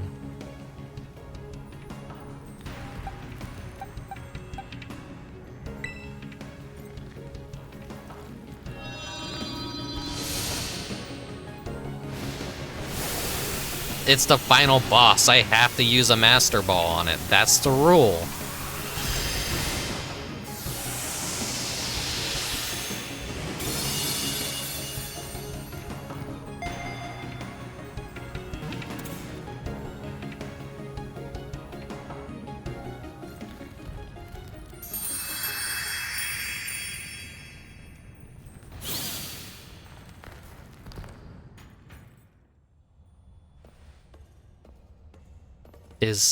Is it over? Is everyone okay? Yep, how about you? Where's the evil betrayal? Was she actually not evil this entire time? Did the most stereotypical thing that they could do, they just decided not to do it? I'm fine, thank you. Perfectly unharmed. I let my obsession lead you all into a very dangerous situation. It's simply inexcusable. I'm so sorry, everyone. She's just not evil, I guess. She has like very, very scary evil-like eyes, but no, she's just quirky. She's a little bit of a quirked up individual. You should be. You've completely fixated on this terrestrial stuff. You gotta keep your obsessiveness in check. Yes, you're absolutely right. I messed up too. Looked up to Rickubus for so long. Wanted to be like him so badly. I didn't know what else to do. But I guess I just don't have it in me to be like him after all. Finally I can let it go. Don't sell yourself short.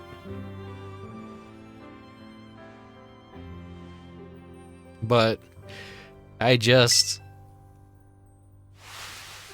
What? I swear I've got such a silly younger brother. He finally let it go. What? Oh, you two must have been so scared, but you've all shone brilliantly just now. You were truly dazzling. And in the end, our Rickubus even managed to catch Terapagos. So I think we can consider our little expedition into Area Zero good and finished. Time to head back to Blueberry Academy.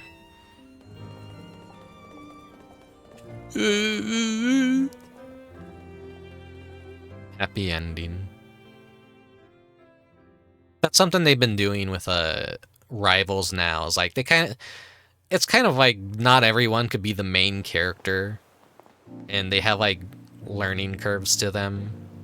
Woo, finally home. Need to get in touch with Gita. No, scratch that. I need a publisher first. Hey, Rickubus. Look, I caused a lot of trouble for the League Club and everyone. I wanted to give everybody a proper apology, including you, Rickubus. So, I'm sorry. And I guess what I'm trying to say is... I want to make things right. So, do you think we could start over from zero and be friends again?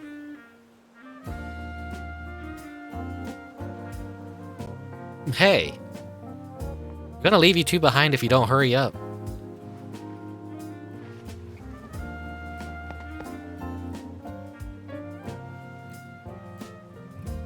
A little nicely rendered cutscene.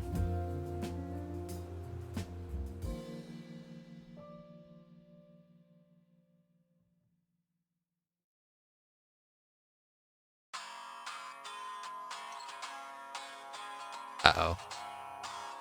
Are we gonna get another VOD claim? Please don't have lyrics. Please, Nintendo. Please, Game Freak.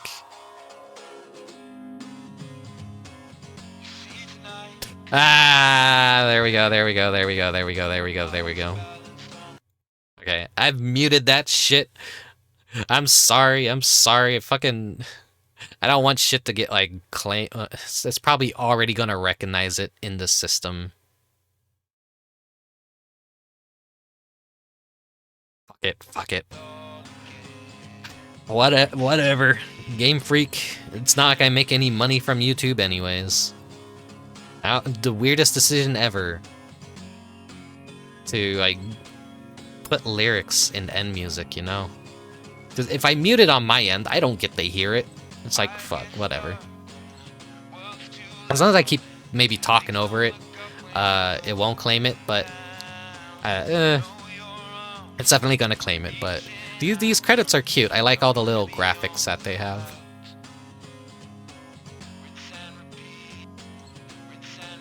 Maybe this song in particular is like a video game exclusive remix that won't get claimed. Again, they've been doing that a lot in a few of their games now, where the final, like, even Twitch recognized the Zelda Tears of the Kingdom credits music in the copyright system, which is like extra fucked up, because that just means Nintendo did not want people streaming that or posting it on YouTube, so they could like copyright claim it, I guess. Oh, there he is, Toby Fox and the composers. The Funk. Hey, Nano. You've been here the entire time, you just kind of missed the big finale.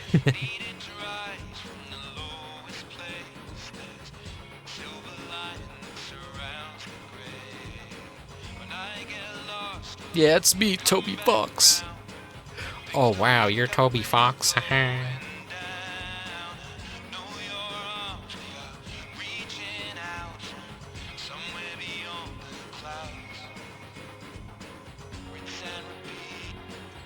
I love goats. How do kids know?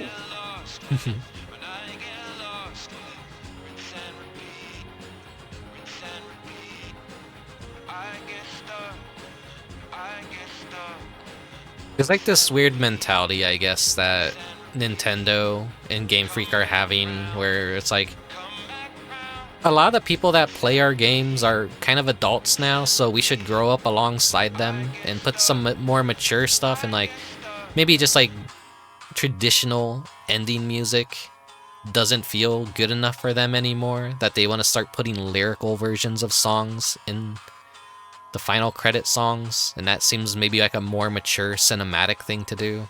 I don't know. I like video game music. I'm one of those people where I don't mind video game music, and you know, it sucks when you like music that isn't video game music and you want to use it and stuff, but the way copyright system works currently just like really fucking destroys everything you want to do and like share cool songs and all that.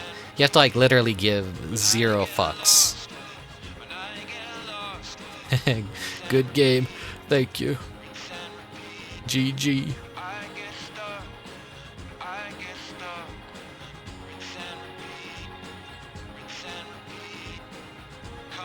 The Pokemon Company has been working with like a lot of people and like very reputable artists and fashion designers and jewelry makers and everything. It's pretty insane.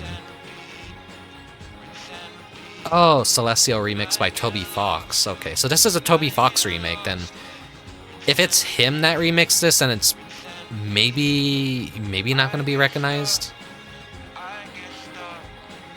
Rick, I was zoning out and showered. I didn't even know you were live. I'm pissed. I'm sorry, Nano. You know, I usually start around like, what, 6, 7, if I stream at all.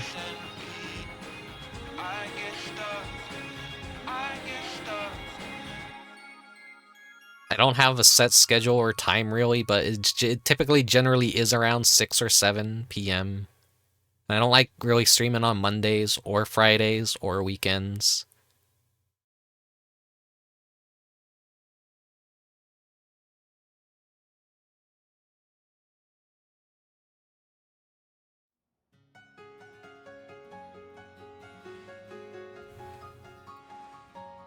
Holy shit, her.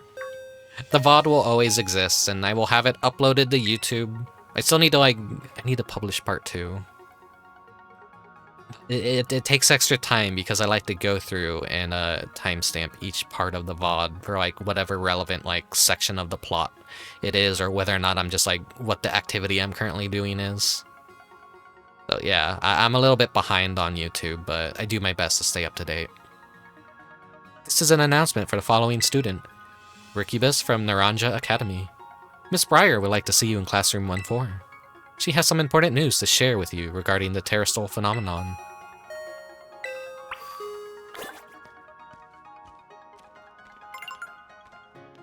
You gotta do the roleplay walk.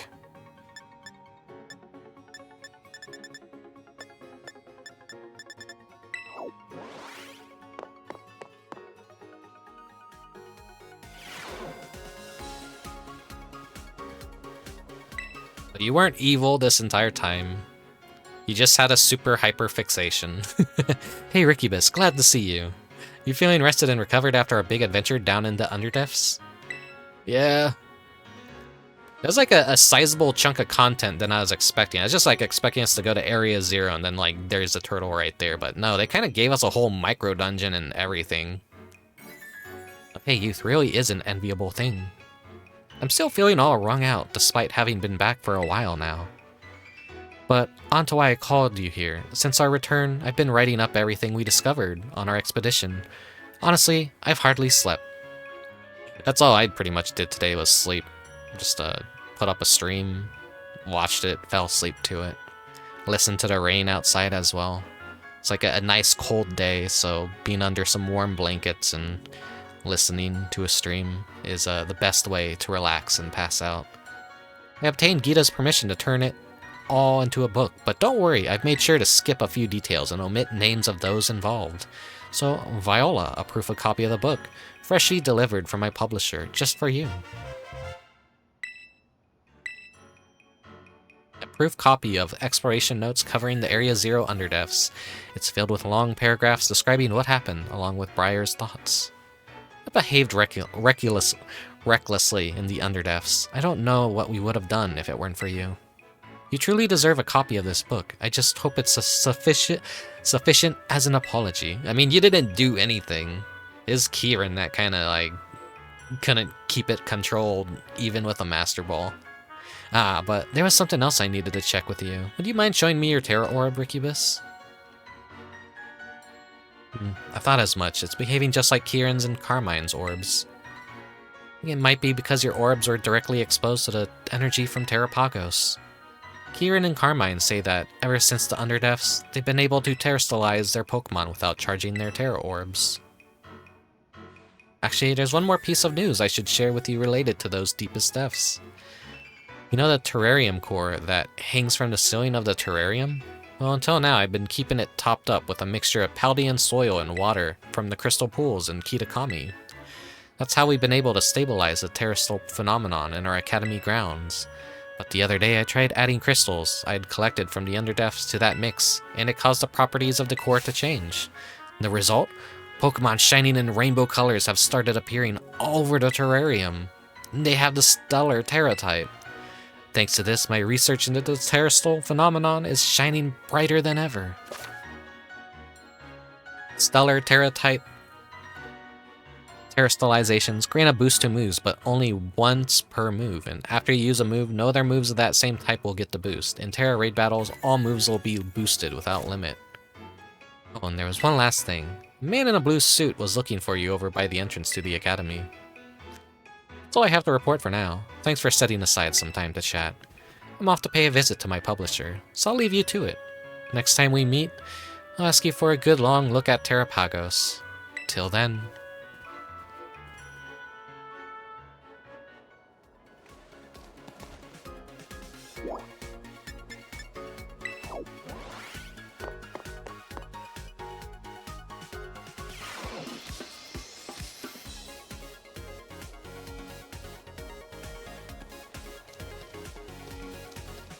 Ricky, get that damn bluey Sailor Uranus off the damn screen or I'm about to have my Terra Orbs thrown. What? What do you mean? What do you mean? What fucking machine code are you speaking right now, Nano? Rickubus.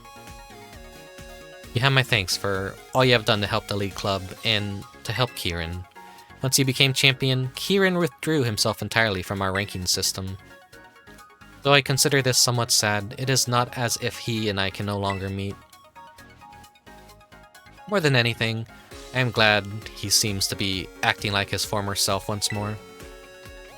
Indeed, I have been swept up in joy to such an extent that I prepared a tremendous amount of flight-enabling supplements to used in my trial. Please feed your Agias an appropriate portion of it whenever you wish to fly.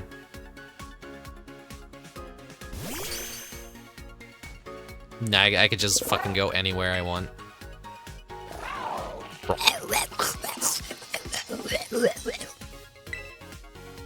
What? You want it to fly right now?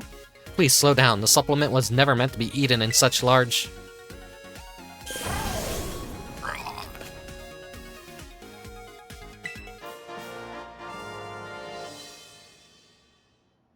Champ, what is with your hair?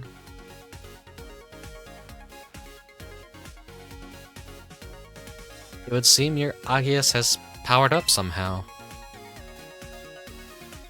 From the looks of it, I guess that it has gained the power to fly whenever you wish it to. Well, I suppose this is an acceptable outcome. As it happens, I just finished setting up a super hard course of my flying time trial. Do give it a try if you are confident in your skills. Koraidon can now freely fly through the air if you press the left stick while gliding. Koraidon will keep moving forward automatically while it's flying. If you press the left stick again, it will go back to gliding. Okay. Time for me to go. So long, then.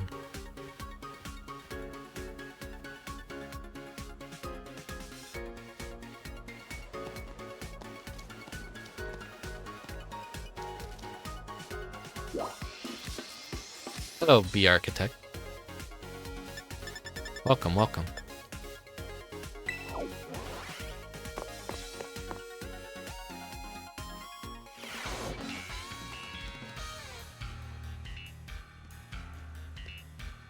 Here's the league room again. I changed it off stream, so now it's got the spooky ghost psychic dark type look to it. There you are, Rickubus, just the person I was looking for. I heard the news. You're the new BBB League champion, am I right? I admit it, I'm blown away. Inviting you to this academy was the best decision I've ever made recently. So now that you've had some time to get comfortable here, how do you find Blueberry Academy? Are you having fun? It's so-so. No, I love it here. Good, good. Just what I like to hear. Anyway, there's a small favor I'd like to ask of you, Rickubus. You see, the whole academy's become so much more lively and energetic since you came here, and that got me thinking, maybe we should have even more people come visit from Paldea. Have them come as special coaches, or something. You know, a lot of people, right? You've got lots of friends and everything.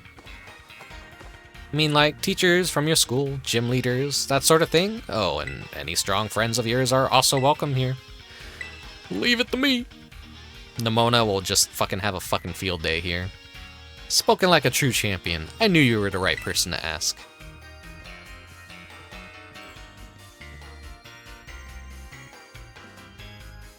You can use the clubroom computer to contact anyone you want to invite. Oh, but it'll cost BP. We need you to pay for their trip and such. Here's something to get you started.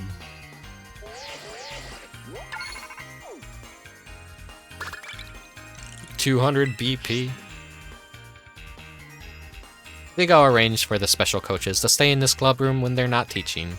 You should have a chat with them while they're here. Now then, I'll leave it to you.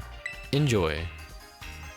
I think it's like 200 per coach, but it all adds up. I already bought like 2 of the expansions to like add all the starter Pokemon to the outside capture area. Alright, Rick, make the call. Using the PC in the league room, you can invite your friends and acquaintances from the Paldea region to visit Blueberry Academy as special coaches who you can talk and battle with. You can have a max of 2 visitors over at a time. Oh, the Architect, thank you for the follow. Thank you, thank you. Oscar Ultra Silver, hello, hello. Hola. Call special coach. Larry! Larry! You get over here right now.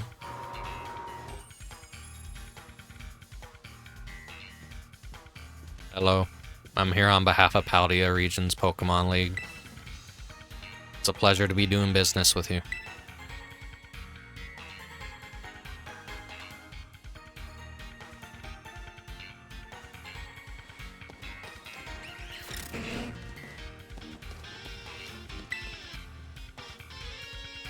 Oh, it's you. Follow me all the way out to another region. Is a certain chairwoman rubbing off on you? Actually, don't worry about it. To be honest, I don't mind these little business trips. No, I'm here for work, but I may as well enjoy myself while I'm at it. Speaking of which, I've heard that the Unova has 2 particular famous dishes. Berry sandwiches and castellicones. Which one appeals to you more? Catilicones? Maybe? Ah, I see. I suppose you must have a sweet tooth. Kinda. Yeah. Well, thanks for the input. Once I'm done with my lecture, I'll step out and eat my fill. You have a certain look. A look that says you want to battle me. Yeah, let's battle. Let's battle, Larry. I'm technically off the clock now, but fine. Let's have a battle. I wonder if they each have, like, unique rewards that they could give you if you battle them. Larry! Larry! Yeah, Larry! Woo! He's still, like, my favorite gym leader of this entire fucking generation. He is incredibly based.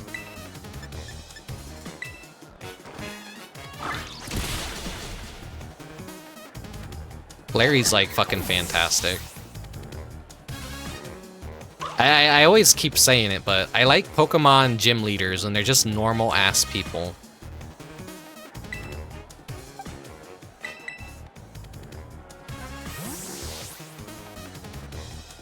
Like, it's okay like if a few gym leaders here and there are quirky and eccentric. The original Pokemon games are just kind of, you're going town to town. And like regions in Japan, they all have their specialties that they're known for. Like, I don't know, say there's like a town that's really good at, known for a famous dish, or growing a very, like the soil just has the proper nutrients to make a really tasty fruit that like everyone says like, oh, this town has the best fruit ever. That's kind of like what gym leaders are supposed to be, is they're like the best of their respective city, so they're held to like a high esteem, and like you visit that city to fight that strong trainer and get your badge. I didn't read who's coming out next, so I'm just gonna take a random guess.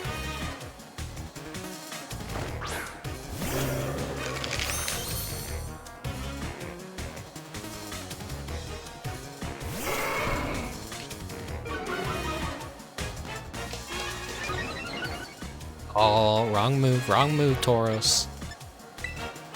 Get decked.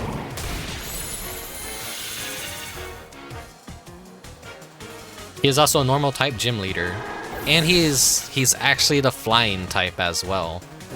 Which, flying type is generally like always a normal type too, when you think about it. Almost every regional bird for like 5 generations was just normal type.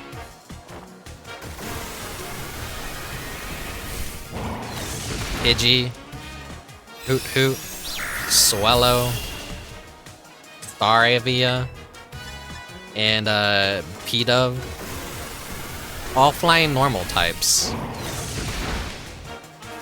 So when you do fight Larry as one of the Elite Four in this game, his actual type is flying, and Flamigo is like his signature Pokemon, basically.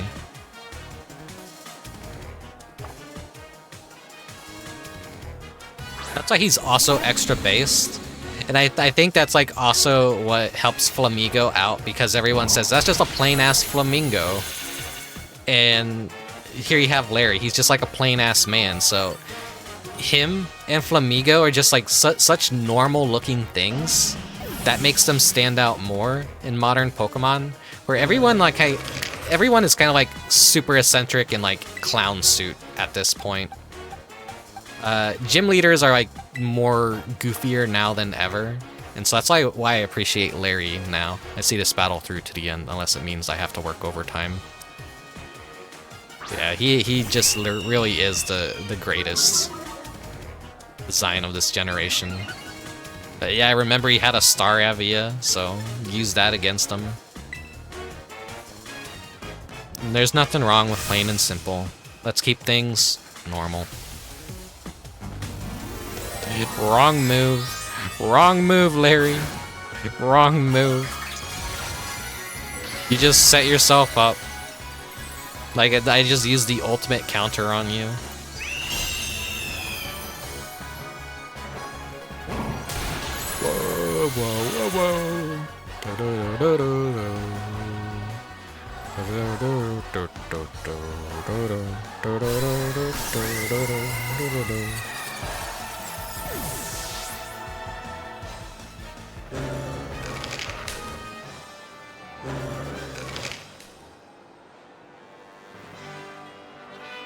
Well, I've had my fill.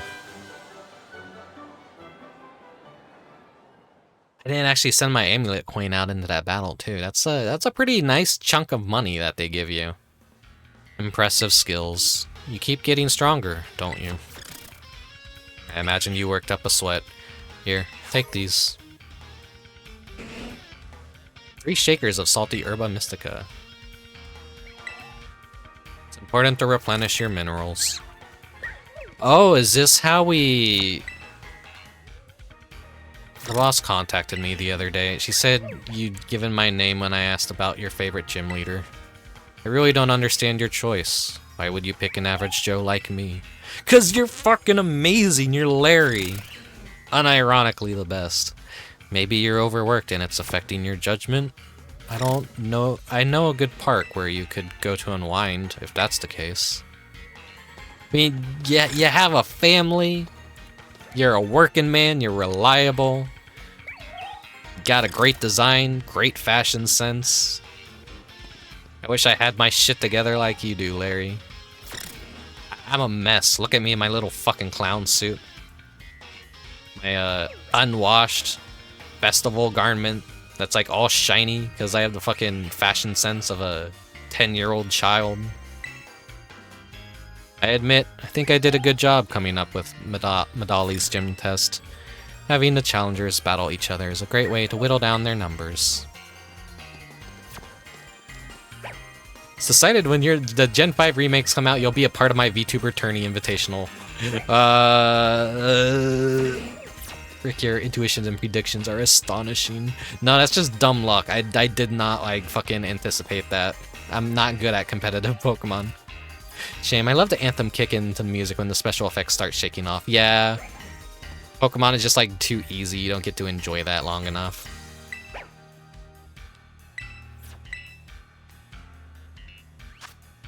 Much, let's do some more. Let's do some more. I got that gotcha itch.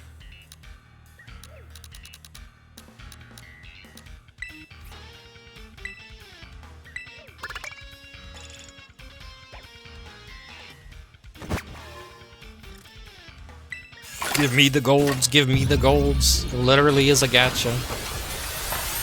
We got a gold, we got a gold.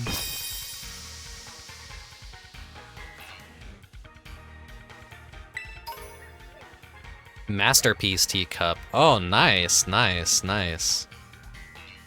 That's actually a very rare thing. I think you like only got 1 or 2 of those, and you had to like be very lucky to get another one. This is dangerously addicting.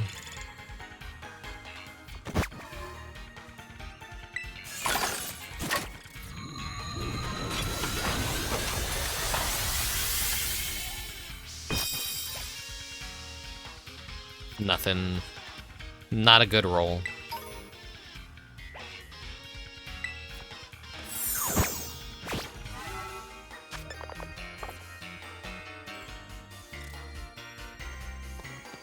Right.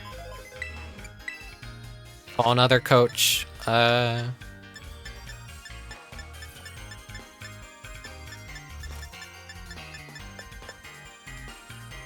It's kind of a choice between these two right here, because I do like him.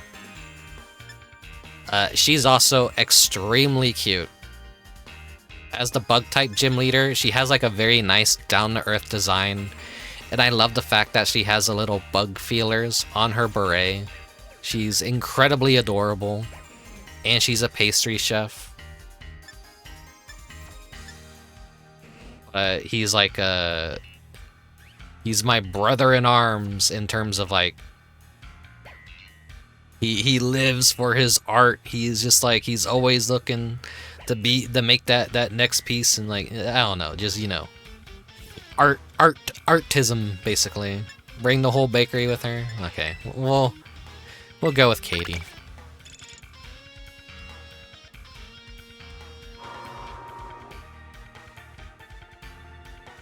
She also be a bit thick too.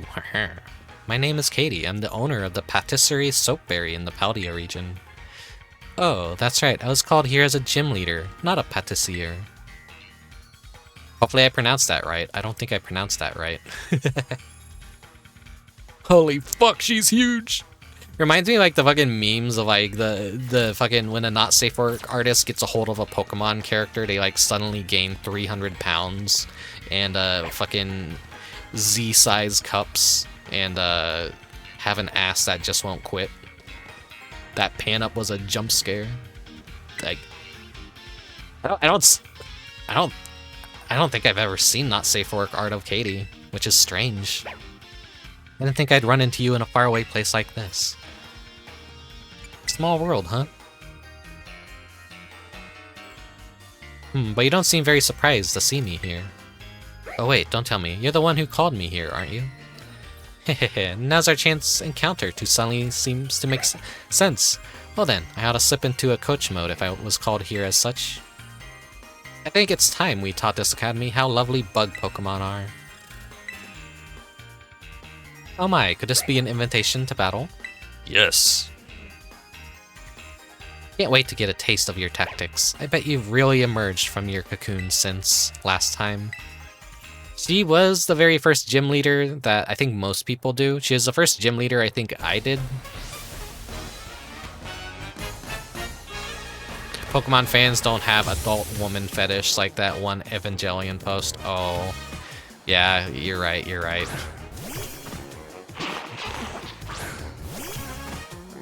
Either a choice between 10-year-olds and animals. that meme. If you know what I'm referring to. Pokemon fans only have two choices.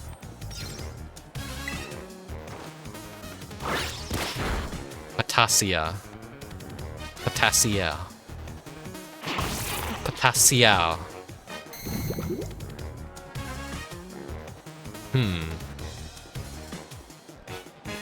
Potassia. Well, woman fetish is such a fucking phrase.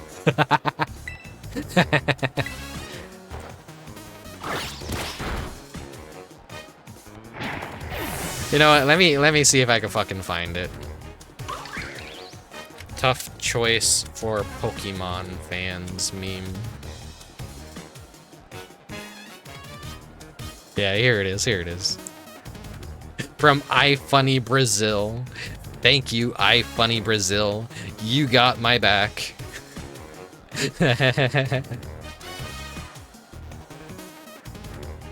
Let me get it prepared for you guys.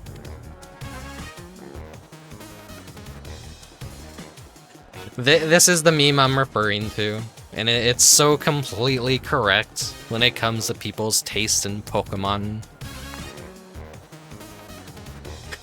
It's one or the other. And here I am, like, just like walking directly ahead. Give me the cute, thick adult women.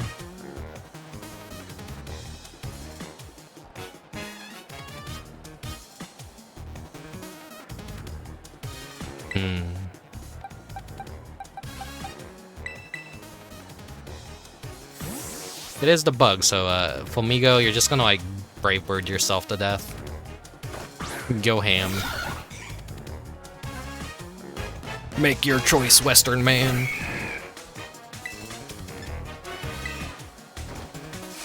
Thank you, iFunny Brazil.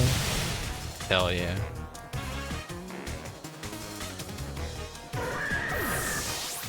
Thank you, Mechanic Cat, if you're out there. Gene performs mitosis and trots along both paths. Oh no. Genie, no.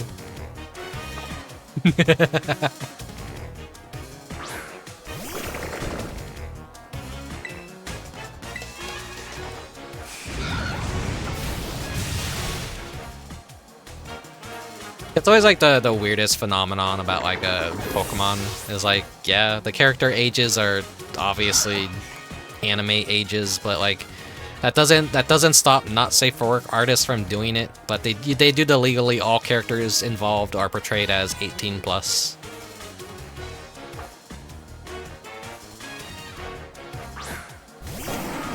The internet is a very, very funny place. Even last stream I had someone like come in here and like they didn't point out any characters' ages or whatever, but like they kind of like immediately made something about the characters' ages, and I'm just kind of like, huh? I'm not the one making it weird.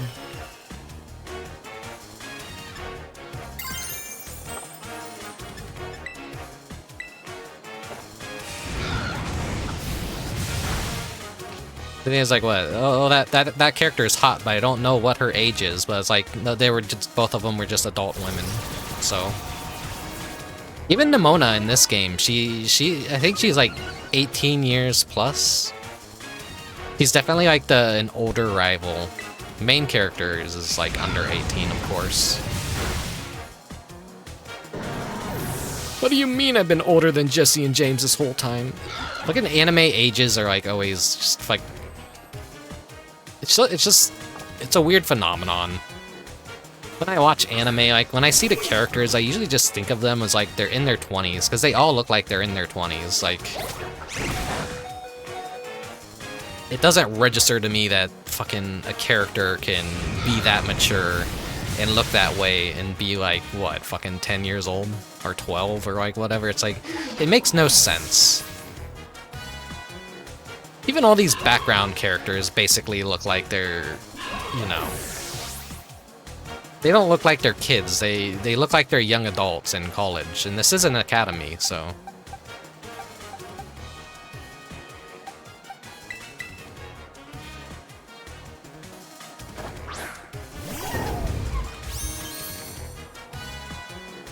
Dog, it's just a flamingo coming on. Come on. Japan just hates adults, simple as. Yeah.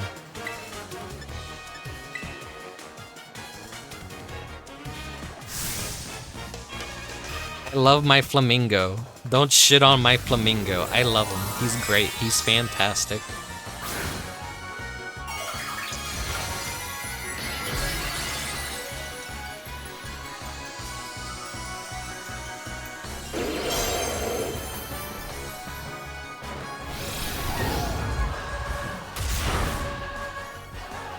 What looks like an anime teen can be anywhere from 10 to 29 years old. They all look the same.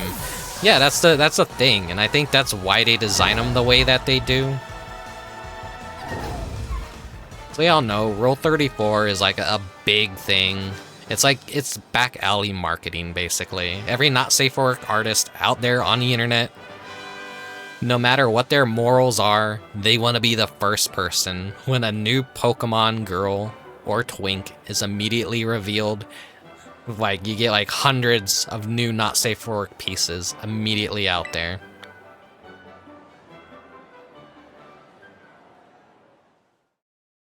Where's all the Larry Rule 34, huh? Huh? I suppose I should expect no less from a trainer such as you. You made quick work of my team. You really have grown into such a beautiful young trainer. Could I interest you in a little dessert after your victory? I hope the road ahead of you continues to be sweet and gentle. You know those antenna Pokemon get when they terrestrialize into bug type? Oh, they're so cute. I wish all Pokemon had the bug Terra type. When we had the Mewtwo event, everyone basically converted their Mew to bug type because that was like the best way to counter Mewtwo.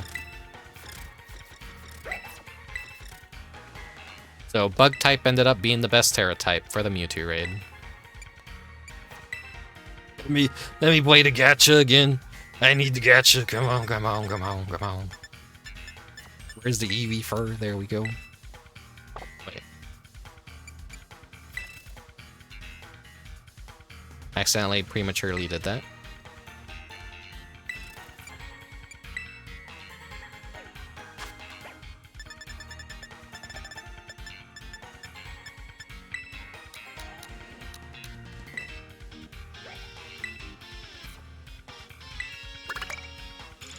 But yeah, I just wish people would stop making things more awkward than they need to be.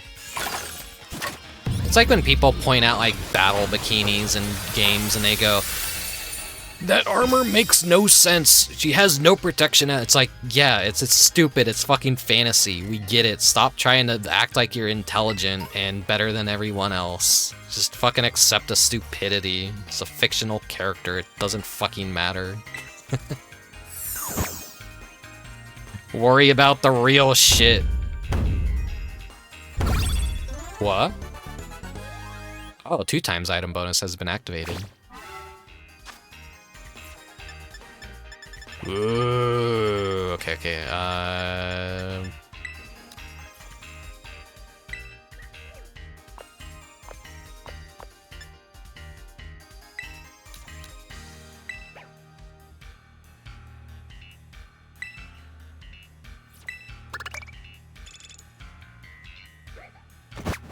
There are definitely people that think Larry is hot.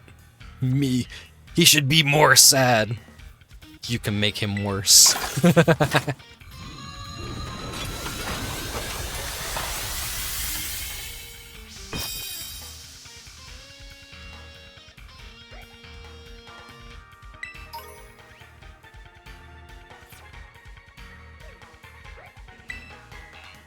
A lot of money items, at least.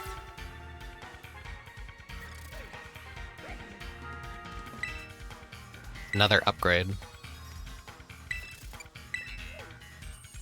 500 BP? Oh, I can't do that this stream. That'll be something for, like, off stream to do. I'm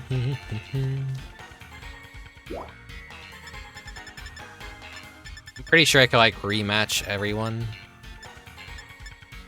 But I'm not gonna bother doing that.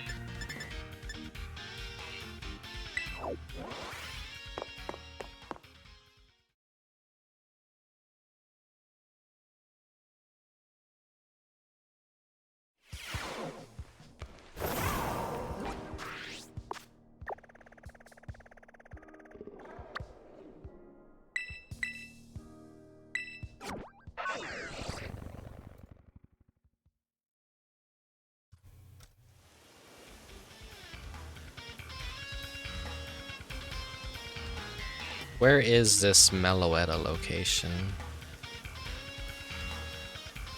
Okay. Let me see if I could do this right.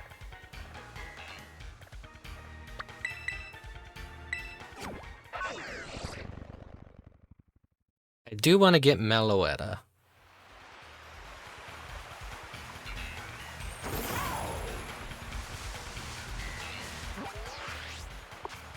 I think it's like down here somewhere.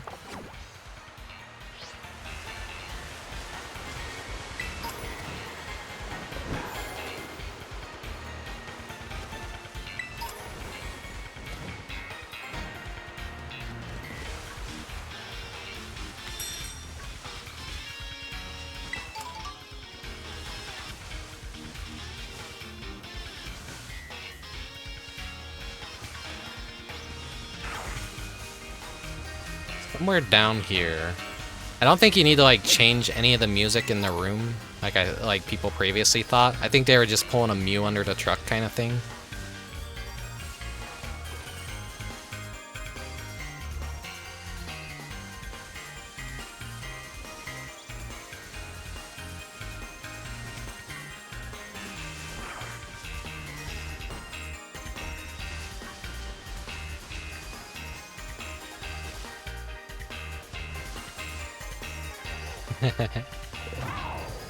Okay, let me... Where is it? It's next to like a... Okay. Next to like 3 bushes.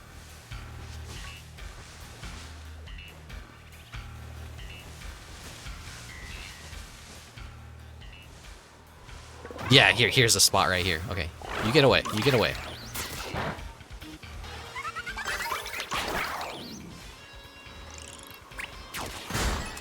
Damn it. Oh yeah, I did find a shiny Zangoose off stream. That's actually a really cool shiny, because instead of red, he's blue. He's got blue stripes. Yeah, we can see the leaves right here are swirling. So what is this? 1, 2, 3, 4, 5, 6, 7, 8, 9, 10.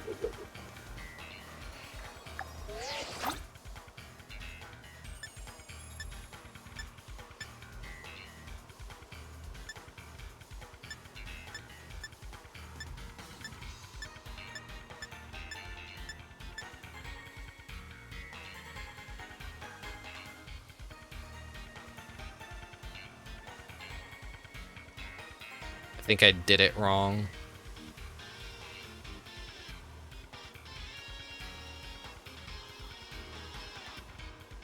This is the sepia tone, right?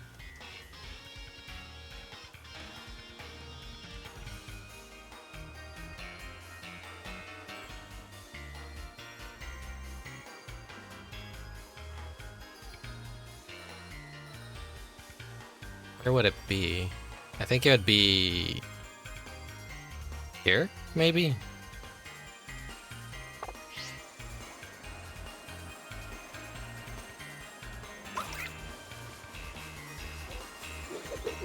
One, 2, 3, 4, 5, 6, 7, 8, 9, 10.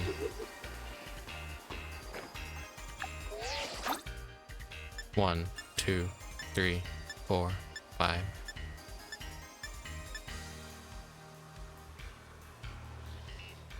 This is the sepia tone.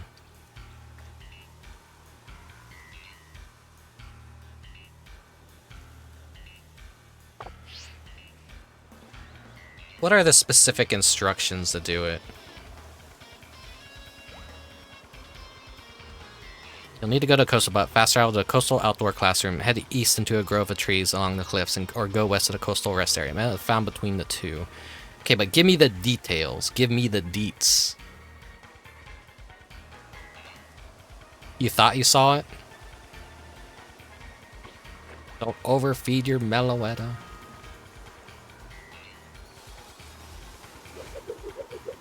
One, 2, 3, 4, 5, 6, 7, 8, 9, 10.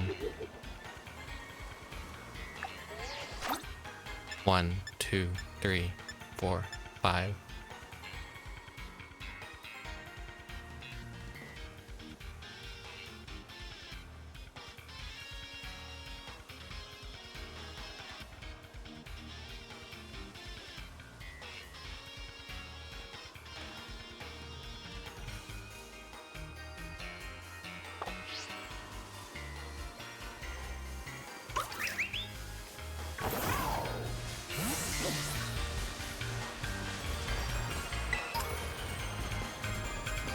Maybe...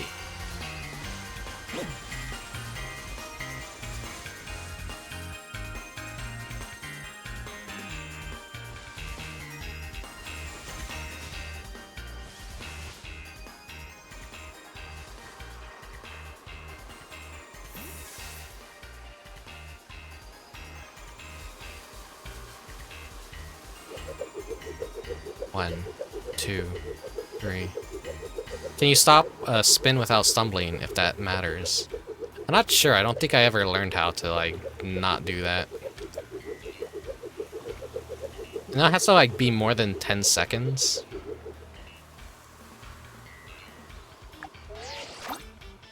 One, 2, 3, 4, 5.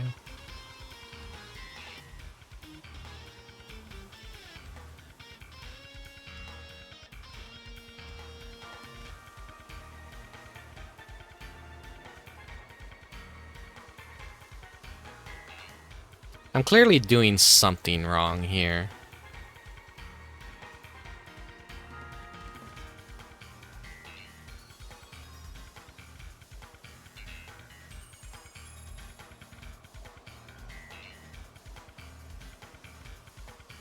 Spin in a clockwise motion for at least 10 seconds. Start the camera, switch to sepia.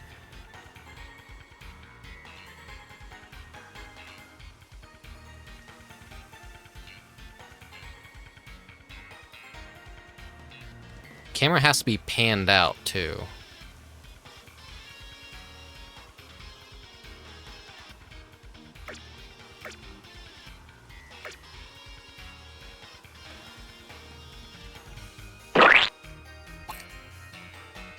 So it is clockwise. Maybe I've been doing it counterclockwise. I don't know. I'm dumb. I'm dumb.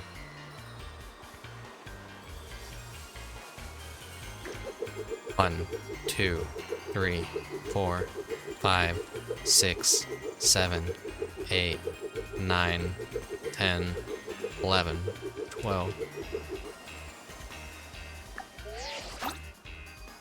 1, 2, 3, 4, 5.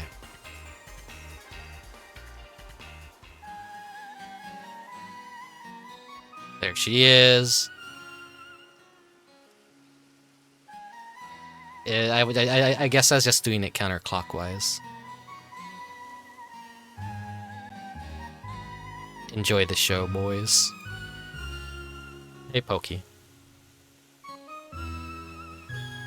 Meloetta is really fucking cute.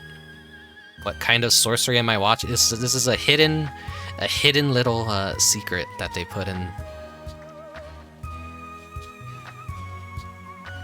It's her relic song from the 5th generation too, from a cutscene.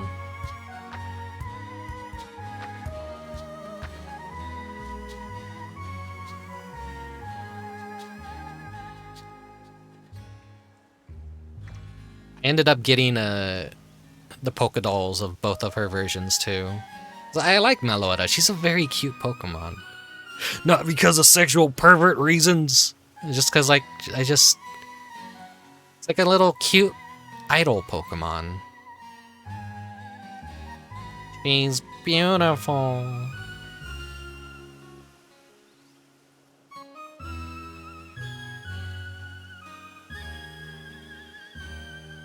I believed you until you said that. I swear I'm not that one guy on the internet who draws Meloetta and Midna and you know the guy. Being one of like Nano's friends, I can't fucking talk about anything without him making it about being perverted. Can't bring up Klonoa, can't bring up Ampharos. There seems to be like negative connotations to it.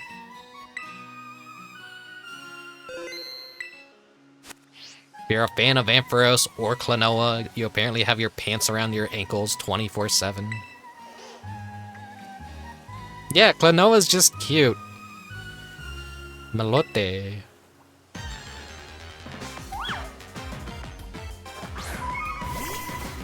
It sucks to be me, I know, I'm glad you understand. You have all your friends are fucking perverts, Nano. Including me.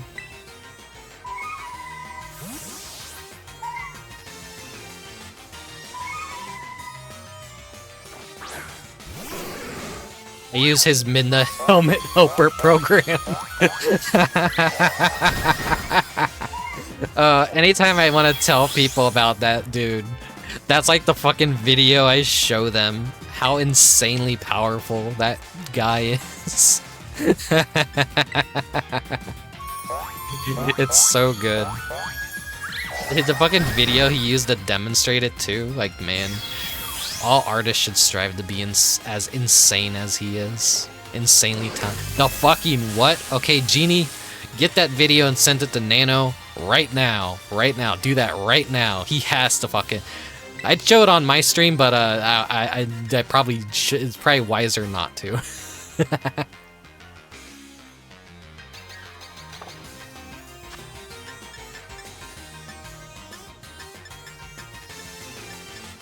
What would be a good ball? Luxury ball.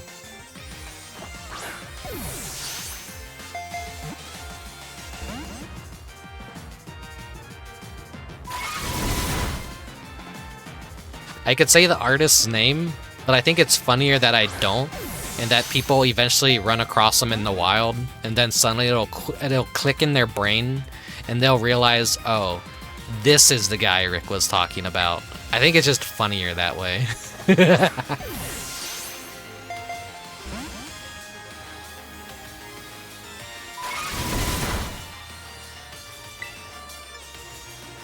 This shouldn't kill her. Ampharos isn't even like actually effort value trained. He's a little bit on my weaker end of Pokemon. Unless he gets a crit right now and wants to make me proud, in which case, Ampharos, you're not going to make me proud. You're going to make me force close the game.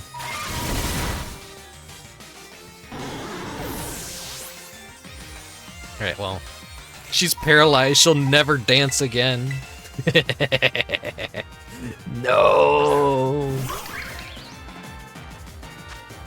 When you word it like that, Pokey, now I feel bad.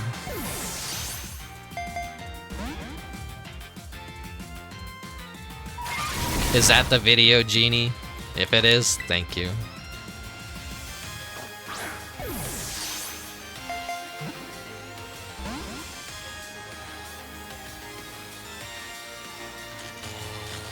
I'm typically afraid to like have YouTube up if I'm recording a stream because I don't know if it's a RAM issue, but I think it's causing my computer to like crash randomly when I watch videos on YouTube or Twitch.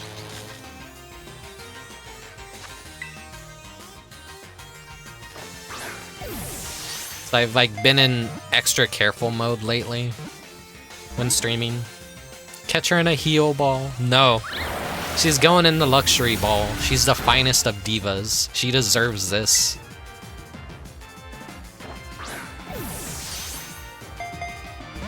Yeah, it might be an extension making YouTube take even more RAM. Maybe. Perhaps ad blockers then. I just need to like upgrade my RAM. I could honestly double up on it now. I think I could go up to like what? I think my motherboard is capable of like what? 64 max or maybe 30? 32? This is insane. Holy sh! I know the guy's fantastic. He's great. He's a mad genius. I've talked about him before on past Pokemon streams. Like he is someone all artists should aspire to be like. Just absolutely fucking shameless. Absolutely based. Know what you like, know what you want to do, be a mad genius that makes your life easier.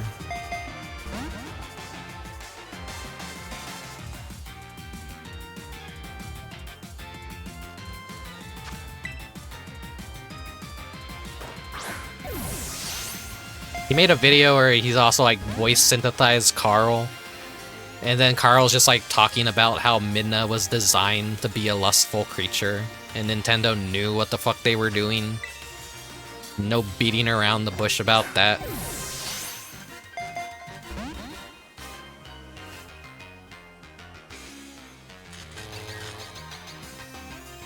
Meloetta, stay in the ball! 1, 2. Ah. One of these balls is gonna get her. One of these balls is gonna get her. Or else she's gonna knock out my entire team before I could do anything. What is that, like a 2 down now? Wasn't the main writer of Twilight Princess a big Fujo? Probably.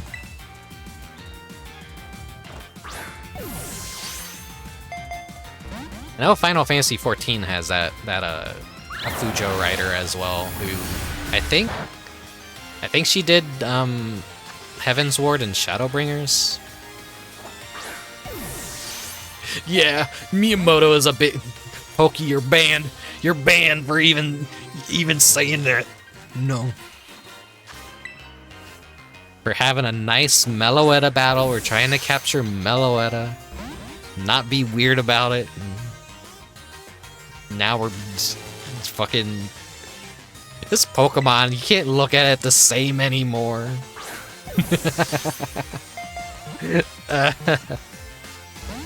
God damn it.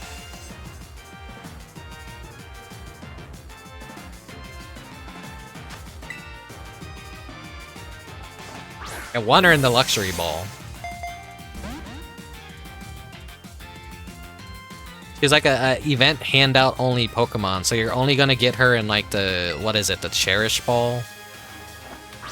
So I can't just use like a regular ass ball to capture her here, because this is a very rare occurrence where you can actually get a mythical handout only Pokemon in a very like whatever ball for your Baltism's desire.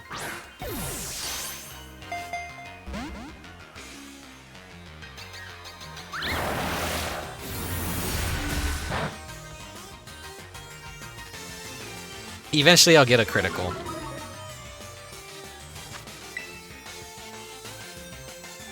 Or else she'll like struggle herself to death. Either one of the two are gonna— God damn it, that was close! Either one of the two are gonna happen here.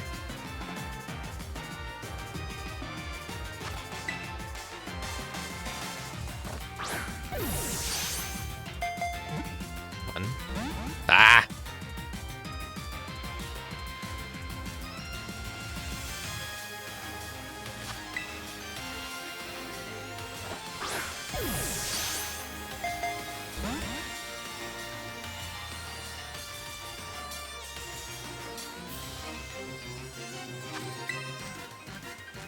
I don't think she's even a part of the dex. She's just like a very hidden, secret, optional thing. You gotta just do witchcraft to even find her in the first place. Literally a Mew under the truck, but legit kind of in a game. I don't think the Pokemon Company has like done anything with that yet. Where like, I think maybe they made it known they know about Mew under the truck, but I hope that one day they do a video game where we do legitimately find a Mew under the truck. That'd be like the funniest way to pay ultimate homage to the ultimate legend. Throw an Ultra Ball as a joke. No, because then I will capture her. These stupid ass fucking luxury balls are just like a shitty regular ass Pokeball, but prettier.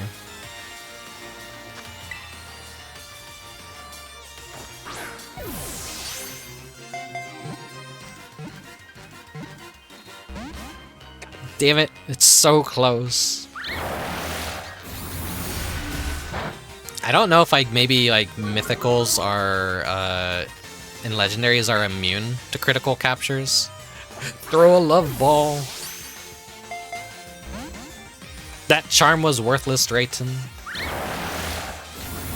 I think maybe it has to be on Pokemon you captured before. It just has a higher chance. If it's a Pokemon you've never captured before, then it's probably like not as strong.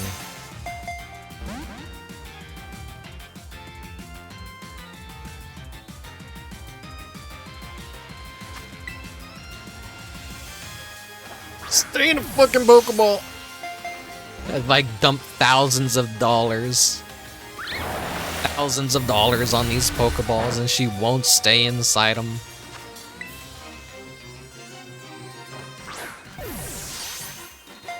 Isn't a Love Ball like a Johto Ball? Like one of those rare like apricot balls that like you only get like one of? So I'd have to like reset every time I failed to capture her with that fucking ball. By the way, they patched out the duplication glitch, so I didn't get to take advantage of that, sadly, but I don't care. There's like what was it, a 16 gigabyte patch or something? But it wasn't just like a one patch worth 16 gigabytes. They make you literally re-download the whole game's DLC as one entirely new package. They don't just add another 16 gigabytes of nothing on top of shit. It's just the way Game Freak does things. That's what I've heard, at least. People are like, what the fuck? What could they possibly have patched in that would make it take like up to like 16 gigabytes? It's like, no, you're just re-downloading all the DLC all over again. The game seems like it's better optimized. I have no idea. It doesn't really seem like much has changed too much.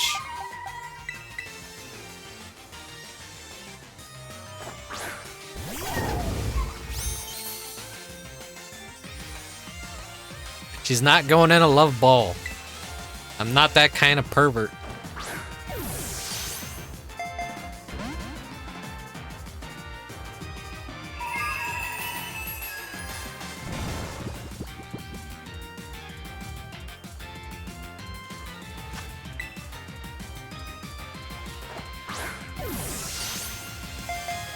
One, two. Damn it.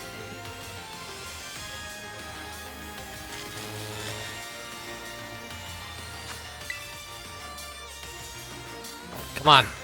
Get in the ball. One. Damn it. This is gonna be the commentary for like the next half an hour. Alright, now here's her pirouette form. I don't like her pirouette form as much as her aria form. But she goes from like singer to dancer. That's her whole like cute gimmick.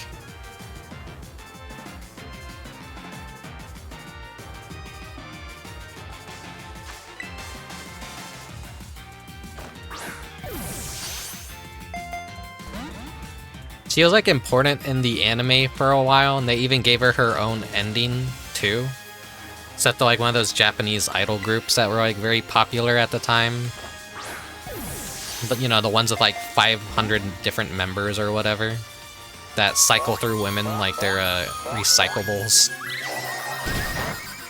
But they like choreographed an entire dance for her.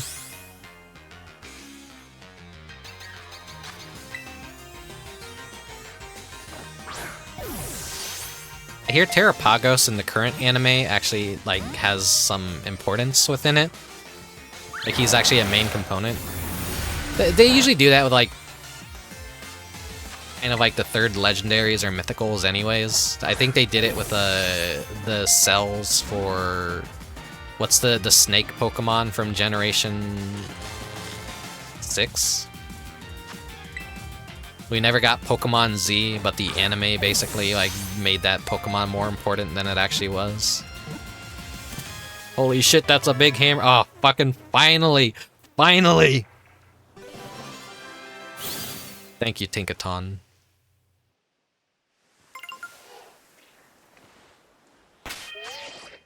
Alright. Well, while we're doing this, you guys get in the box. I need to evolve some Pokemon real quick.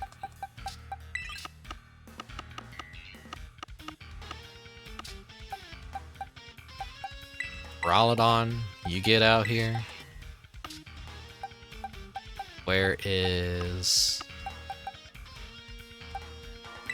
Applin?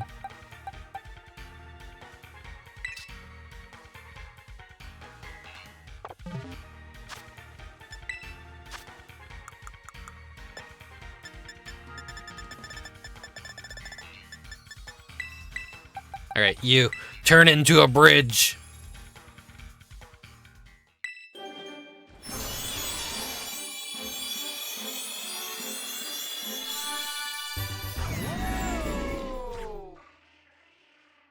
He's so goofy, but he's kind of cool in a way. It gathers static electricity from its surroundings. The beam it launches when down on all fours are tremendously powerful.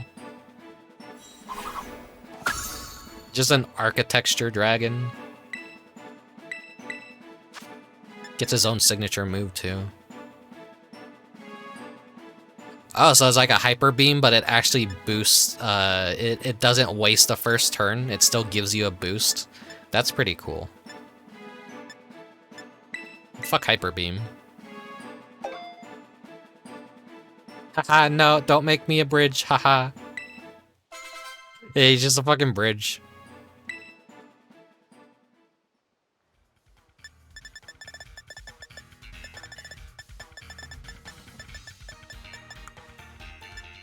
If you're not a Pokemon, like, if you don't know anything about modern Pokemon, it sounds schizophrenic as fuck, and then it actually happens, and you're like, oh. Oh.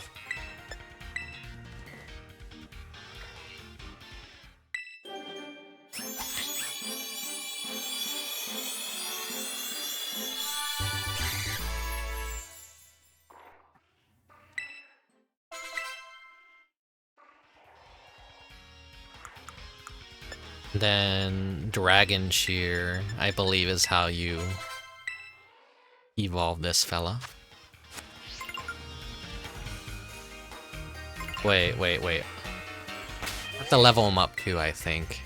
It's not enough to just teach him. I have to give him something to level him up to while he knows the move. Yeah, here we go. When is Meloetta going to get a golf course Evo?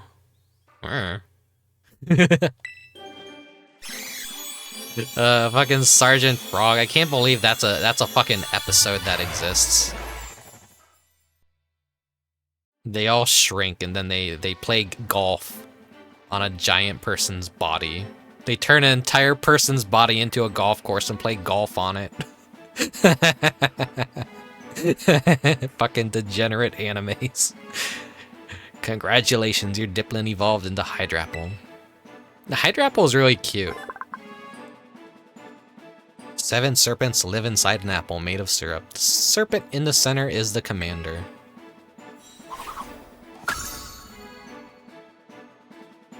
I thought they were called Game Freak. Come on.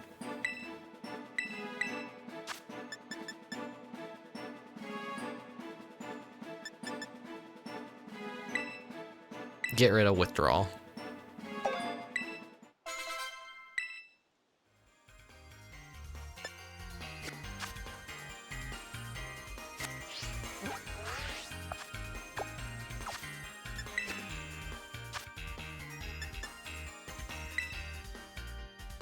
Alright, let's claim all the rewards I possibly can. Ability capsule. Upgrade. Dubious disc. Safari ball. Electizer. All the evolution items for the pain in the ass Pokemon that I already transferred in that I don't even need. Oh, here's the love ball. No, if they're giving me a love ball, that means like there's only fucking one of those goddamn things.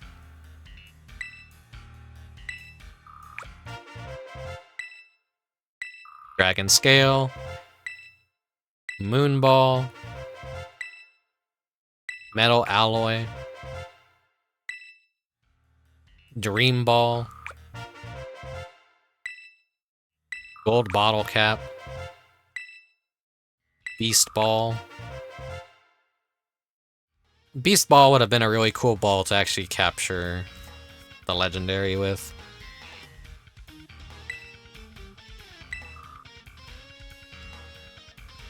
But yeah, I'm missing the last two, which unfortunately, scroll all the way through this shit. I got like a good half of them on stream, and then I transferred in like a lot of the ones you needed through evolutions and like all the starters and all that.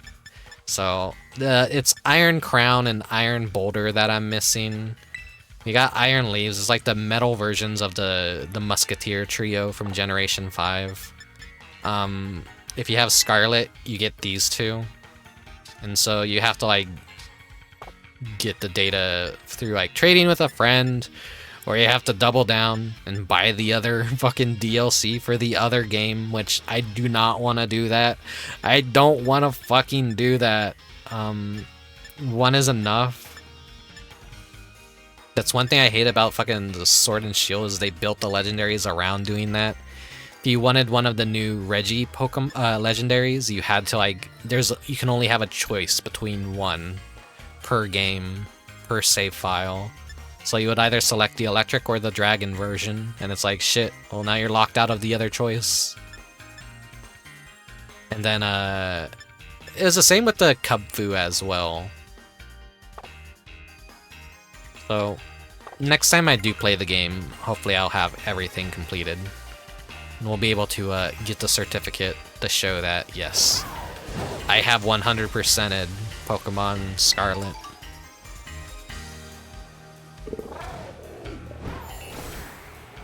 Whoa. I inverted my controls, so this feels much more natural now.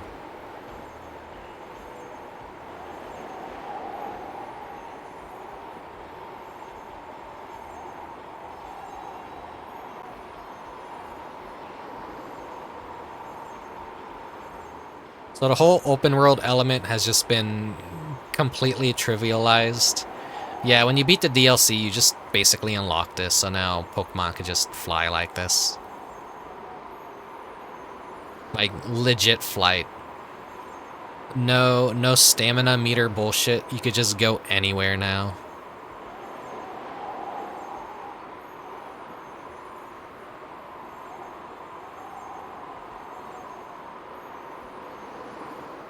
The altitude gain is like so slow though.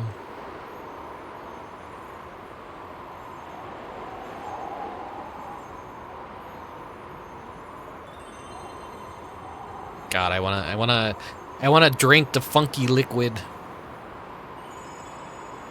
Let me drink the crystallized water. Just in the terrarium. No, I think in every other overworld too, you could just fly now.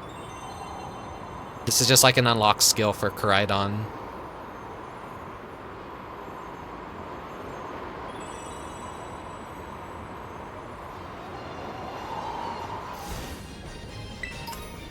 Stellar Terra Shard, Ability Patch, and Golden Bottle Cap.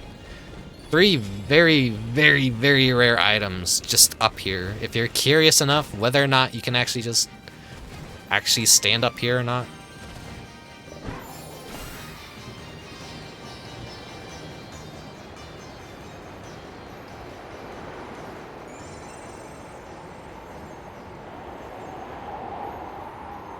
There's nothing else up there, I don't think. That's like literally the ceiling, so okay.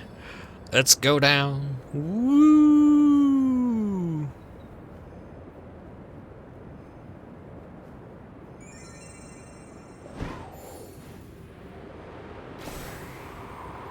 Wait, can you control Meloetta and jump off that orb? I'll try and control someone. I won't do it the We don't wanna cripple Meloetta.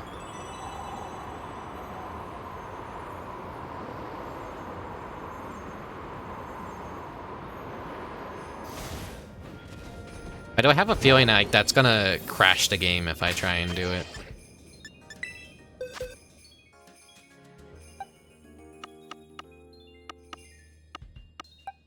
Let's actually grab these two since they're very important. And Meloetta is here as well. Move them to my final box, which is like where I usually put. Oh yeah, here's the shiny Zangoose I got. Very cool colors. Very cool.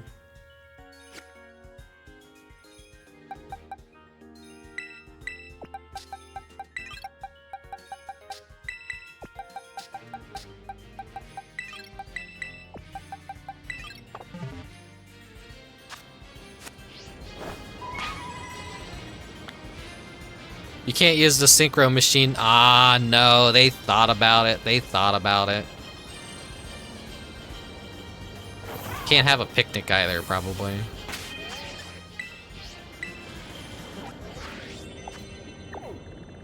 Alright, well, let's go here. I want to do the ultimate flying challenge. And then we'll go talk to the photographer chick, and, because we got the 2 legendaries now. Hold on, I gotta do something. I gotta do something.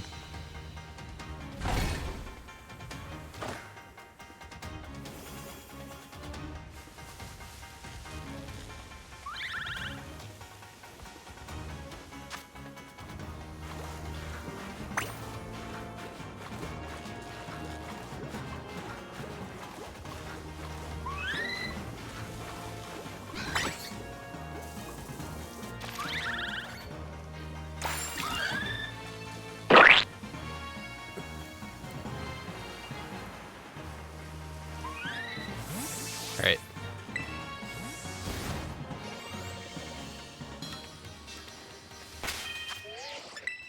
Into the box you go.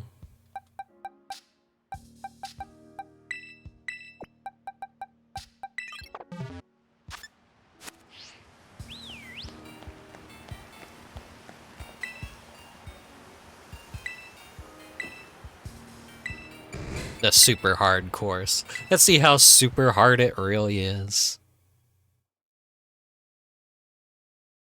I know it gives you like 500 or so max BP the first time you do it, and then after that, it's not really worth repeating. The best way to like earn BP fast is apparently to play online with people.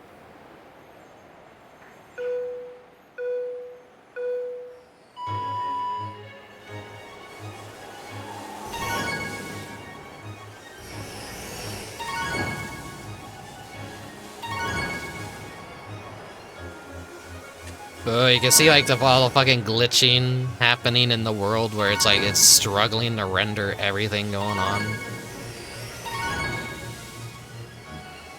Oh shit. It's all good. I can make it.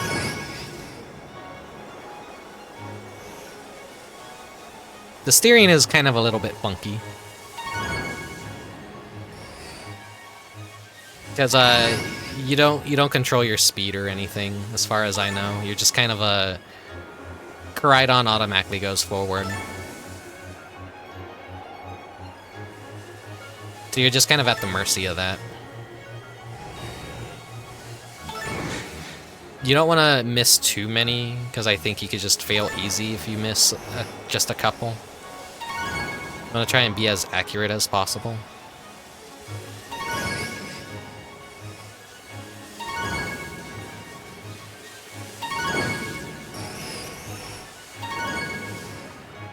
I've played knights. I know how to fly through rings.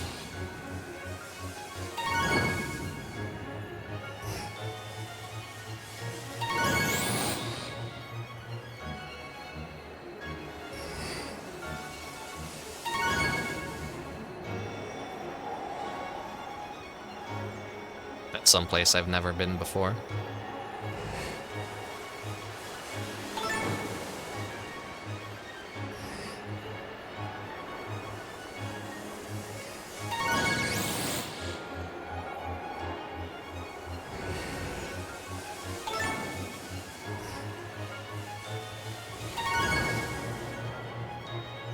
Oh shit. Oh fuck, oh fuck. I just fucked myself.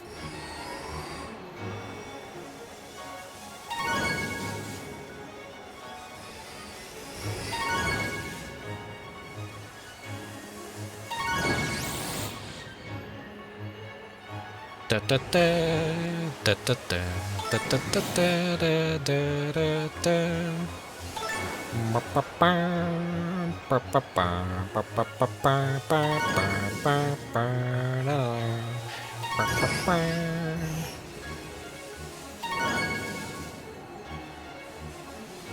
It's fucked up because like the camera control isn't inverted, but the flying is inverted, so it kind of like fucks with my brain to like have to do one the other way. Like it's just like two opposite sticks with two different inverted.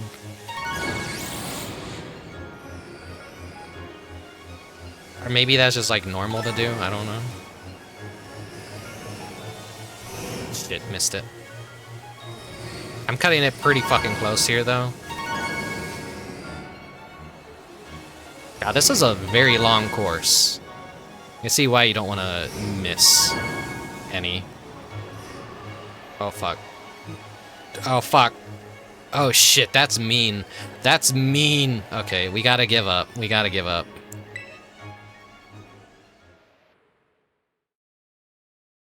Dude, that's a really fucked up turn right there.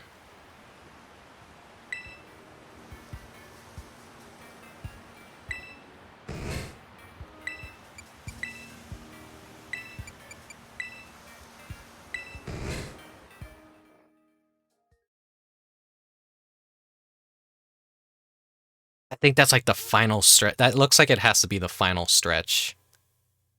Are they just gonna take me across like all the biomes though?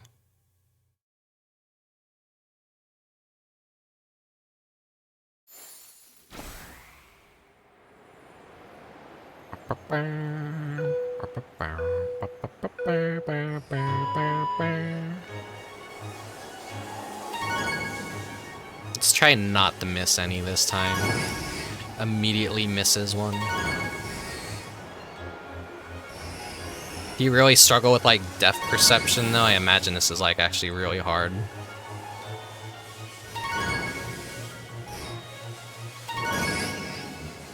Fucking camera.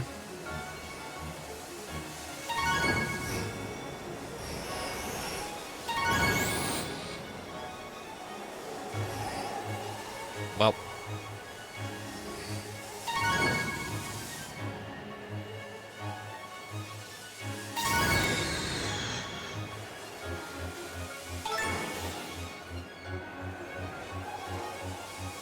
Watch as the same thing kills my run again. That'll suck.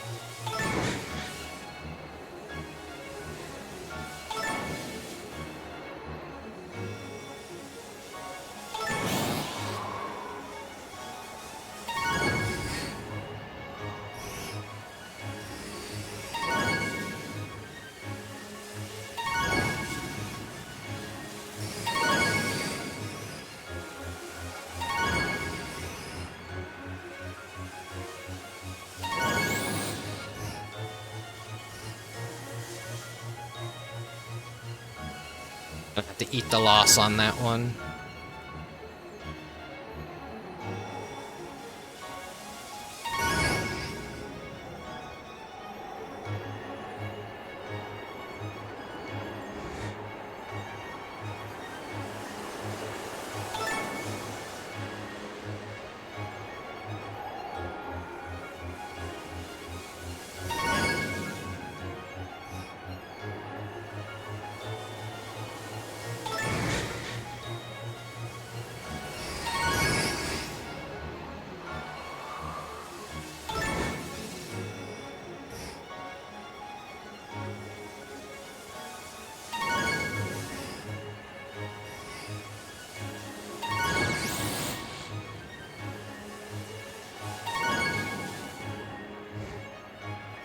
Sorry, I'm going focus mode for this.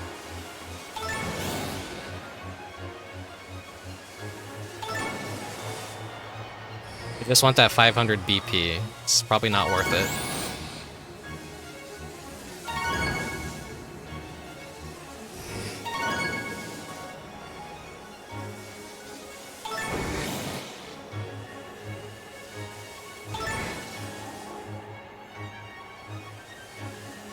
The fact they're moving too makes it a little bit more harder.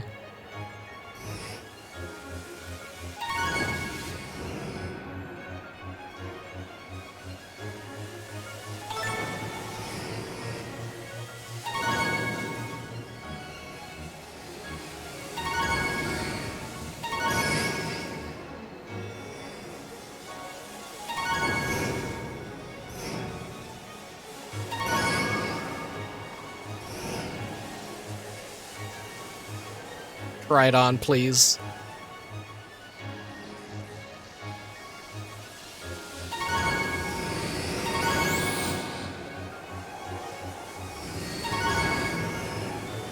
Uh-oh, the altitude here, the altitude gain here. Oh no, no. Oh shit, oh shit. Oh, that's killer, that's killer.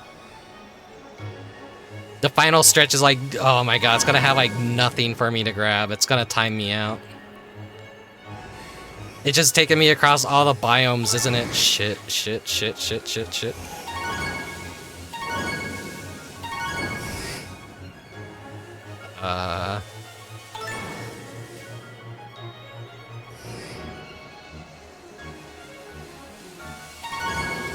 Actual games in my Pokemon.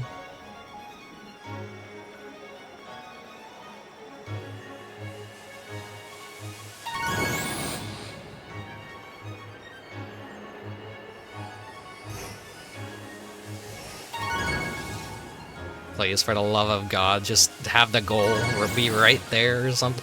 Shit.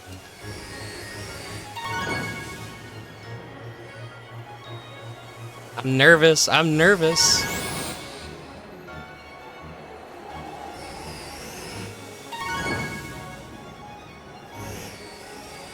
I'm like down to the bare minimum.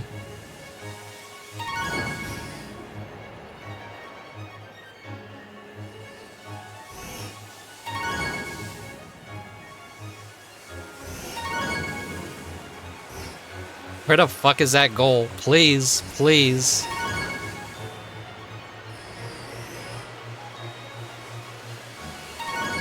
All the other ones were so easy. This one's actually like fucking... It is a challenge. No.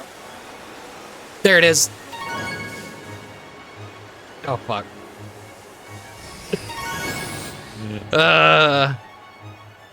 That'd be fucked up if I had hit give up and I just gave up right before I passed the finish line. That'd be extra fucked up if I just ran out of time like 1 second before touching it. How long was that? I don't know. It's not a time trial, but more so you fly through the rings to extend your time.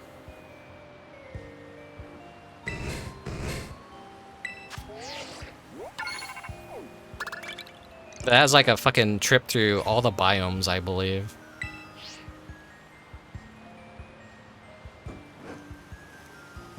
Yeah, just 500 BP, no other reward. And if you do that again, it doesn't give you as much. I don't know why you would want to do it again. Unless like it's a speedrun thing. Maybe it's a pride thing.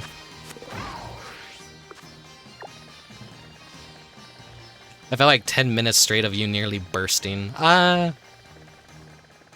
Yeah, essentially, I guess. I'm gonna say this course is a fuck that shit event. I did it. If I could do it, anyone can do it. Like I said, I played Knights. I'm good at flying through rings.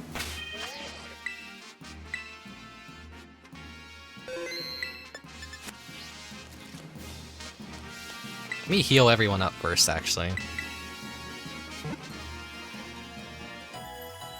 I don't think she'll battle me. I don't think I need them in my party. Knights and a Pokemon player, and a Sonic fan, and a Klonoa fan, and an Ampharos fan. Like, everything is wrong with me, Nano. Everything. What? Rickubus? That Pokemon. Isn't that the Pokemon from the picture? That's a real-life Gouging Fire. Just look at the shape of its head. There are rumors that this fellow can make magma erupt from the ground just by roaring. Haha, if that were true, then this thing would be a real fearsome threat to face. Now let me just snap a couple photos here.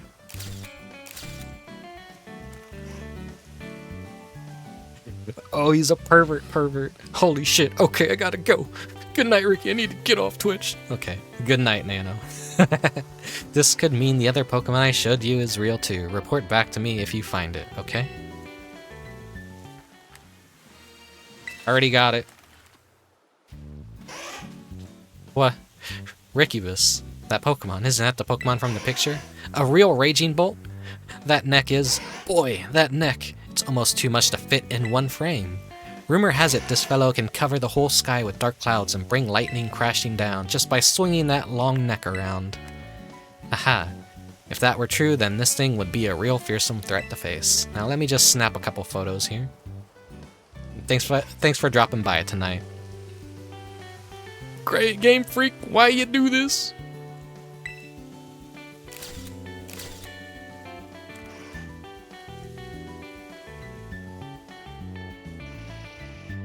And found them both. I can't even be surprised. That's just like you, Rickubus. Between you and me, I was having a hard time focusing on my own work. I couldn't keep my mind off those photos. You saved me. I know, I didn't promise any rewards or anything, but I gotta thank you for putting the mystery to rest. Here you go. This prize is a real catch. Sport ball. Oh. Wait. Is that a brand new Pokeball? Oh, no. A special Pokeball that was used during the bug catching contest in the Johto region. Cool. That feels like a new Pokeball. Like, one we'd never been able to actually capture Pokemon in before.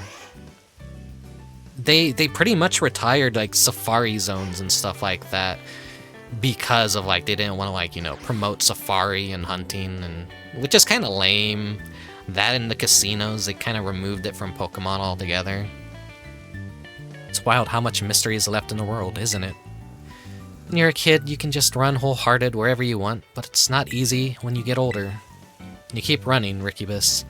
Find unknown Pokemon, have grand adventures. Do it for me. And now, I think I better get back to work.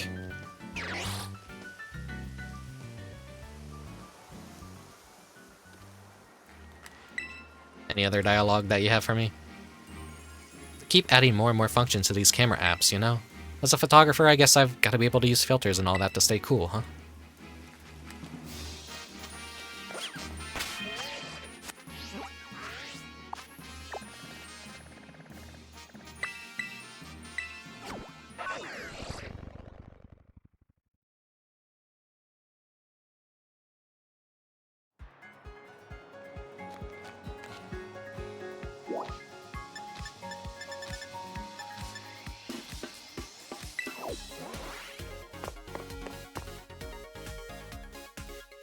What is in Pokemon about creating a gimmick one generation, throwing it out for the next?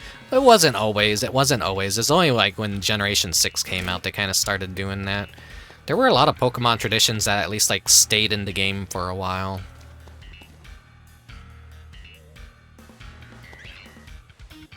Even if it wasn't like a Safari Zone, like it was like something similar enough to a Safari Zone, like the Safari Zone existed in both, like, Pokemon, Gen 1, Gen 2, Gen 3, I think, and Gen 4. Was there one in Gen 3? I can't remember. Yeah, the Ghost Room is great. It's on Agatha up there. Damn, Rick, you gothed the place. Yeah. What can I say? I'm a fucking slut for ghosts. Did you see it? Did you see it? Did you see it? Did you see it? They even have like the best ghosts on the wall right there. And they got the goth waifu Pokemon. They got the Pokemon stalking to the Panty Gardevoir.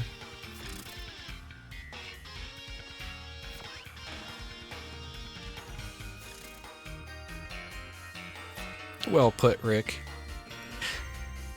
Like, it's such a shame that her like actual body is a fucking sausage. Gothiel body. This Pokemon is like fucked up.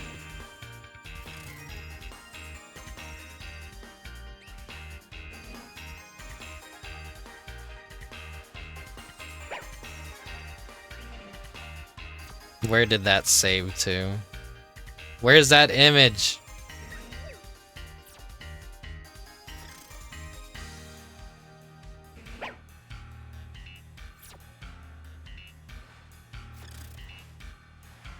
I swear to God, like sometimes like it does not register that I saved something.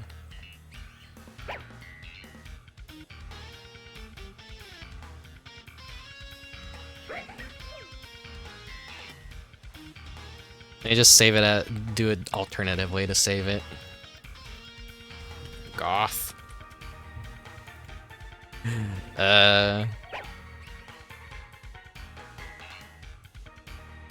Yeah, here we go, here we go.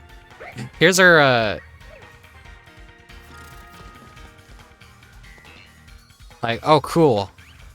Cool. Choice for a lot of you Pokemon fans. The ultimate goth Gardevoir waifu Pokemon. And she fucking looks like this. Hope you're not a leg man. Hope you like your women built like a fucking hot dog.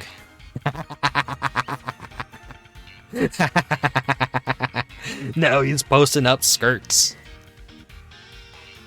Like, goddamn. She, if not for the fact she has a hot dog underneath of that dress, she'd actually be kind of fine. I have a perfect one in Pokemon Go, so I've had to stare at her for such a long time. And she's not even that good of a Pokemon. Gardevoir still outclasses her in every single way possible. But because Gen 5 was like basically a kind of a soft reboot generation, they kind of had to have something to fill in for Gardevoir, you know? So they gave us the goth version to the prep version. Whether they were inspired by Panty and Stalking in that decision, I don't know. I think around wasn't Generation 5 around the time Panty and Stalking was kind of a thing. Now she's got Shadow Tag. Oh, maybe she is useful now. I don't know. I don't know. I'm pretty sure I could like refight everyone too.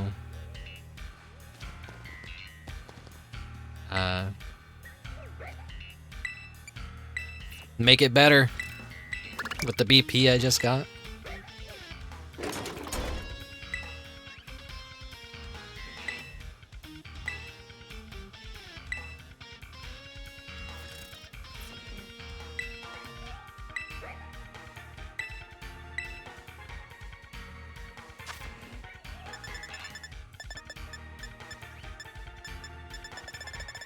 What's the highest chance I can get? Delibird parcel.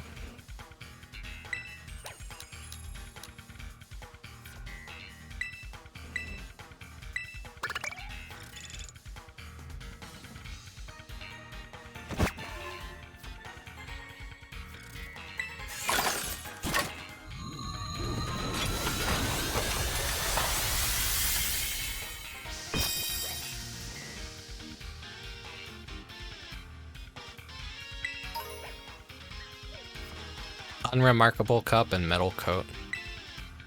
That sucked. That sucked. I used good items too. Wait, what? Oh, 2 times item bonus. Okay. One more go. One more go. Ditto Goo is actually pretty high up there.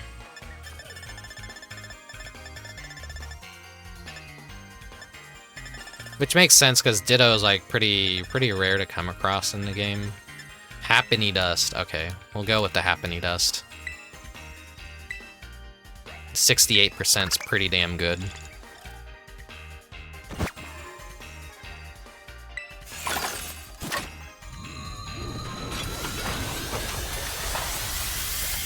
This is basically Game Freak's way of saying like, alright, fuck off.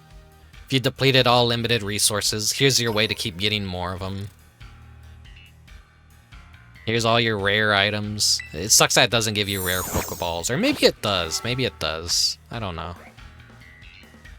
Now, can I make it look like a Master Ball? Is there another upgrade to it? Oh yeah, there's another. So I'm guessing like, yeah, the final one has to be like a Master Ball. Any new things unlock on the PC?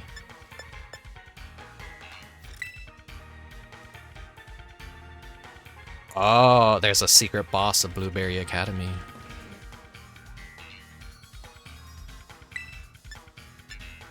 I'll have to figure that out for next time. There will be one final stream of Pokemon Scarlet. At least a recorded one. So until next time, I'll give this a little bit of a rest, and then I'll return to it for a little special episode where I completely wrap everything up.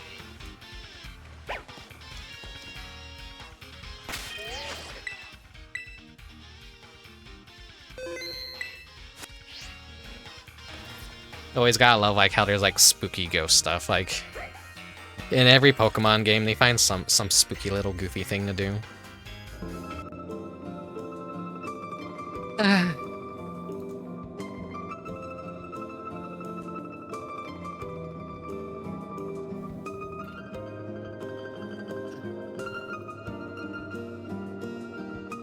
All right, let's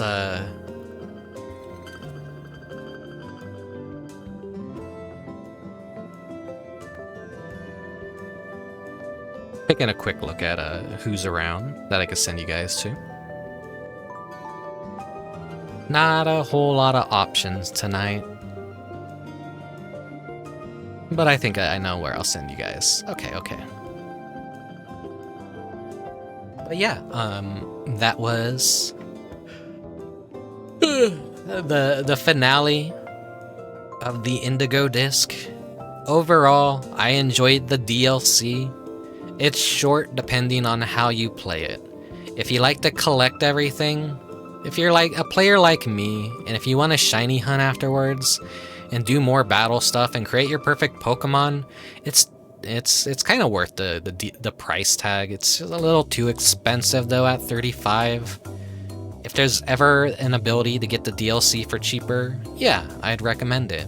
The base game did have a good story. The DLC had a good story.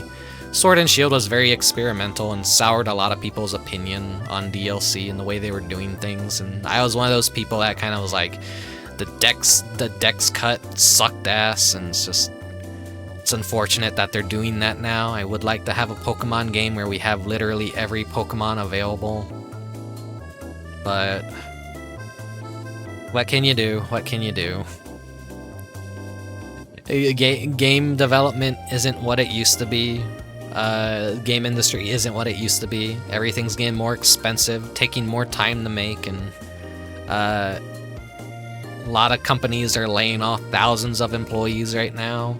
It happens every January, every New Year. Everyone gets their pink slip, and they're like, all right, time to downsize. And then like later in the year, they'll start hiring more people again. That's just the way the industry kind of is, and all industries in general. It sucks that it's that way. I really miss the earlier generations of gaming where it didn't feel like that was as bad. Smaller games, smaller passion projects.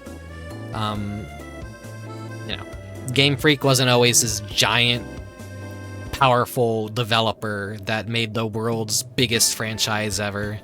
They were once their own little goofy-ass, little tiny no-name studio that made a really jank game that was, very limited in what it could do and very simple. And I hate to bring it up again, but Power World is kind of similar, but people are giving Power World like the same shit. It's like, well, yeah, they're a nobody studio. They haven't made a whole lot of games. They barely know how to, like, they barely know game creation stuff by name. They didn't know, like, the names of, like, certain tech used to make games and program stuff. And everyone's acting like, oh yeah, they're really bad developers, and it's like, well, no, Game Freak started out very much the same, and they are still kind of a, you know, everyone makes fun of Game Freak's inability to properly program games. Even after like 9 generations of Pokemon, they're still using spaghetti code and can barely program their games properly. But one's making millions of dollars every single day, and the other is just something that kind of came out of nowhere, and it's a hot topic right now to compare Power World and Pokemon and say, oh, Power World's ripping off the designs, but then, you know, you look at Pokemon 2, all the Pokemon are based off of yokai, real-world animals, mythological creatures, films. Did I already say Godzilla creatures? Yokai, cryptids. There's a lot of influence in Pokemon. So, it's how you take an idea and spin it. PAL is like pretty damn close with some of its things. Parody enough. Refried beans. Let's head out to the front porch. And thank you for the take care of yourself, Redeem. I will crack open this cold Mountain Dew that I had got right before the stream, but I haven't drank it a single, like, it's now room temperature. It's been nearly 4 hours.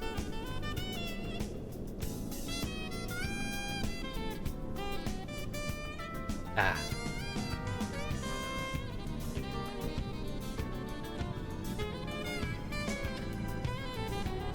Yeah, and they screw people in the credits, and the thing that sucks is all the money goes to fucking Call of Duty or whatever. No one's gonna give money to, like, a Tulip in 2024.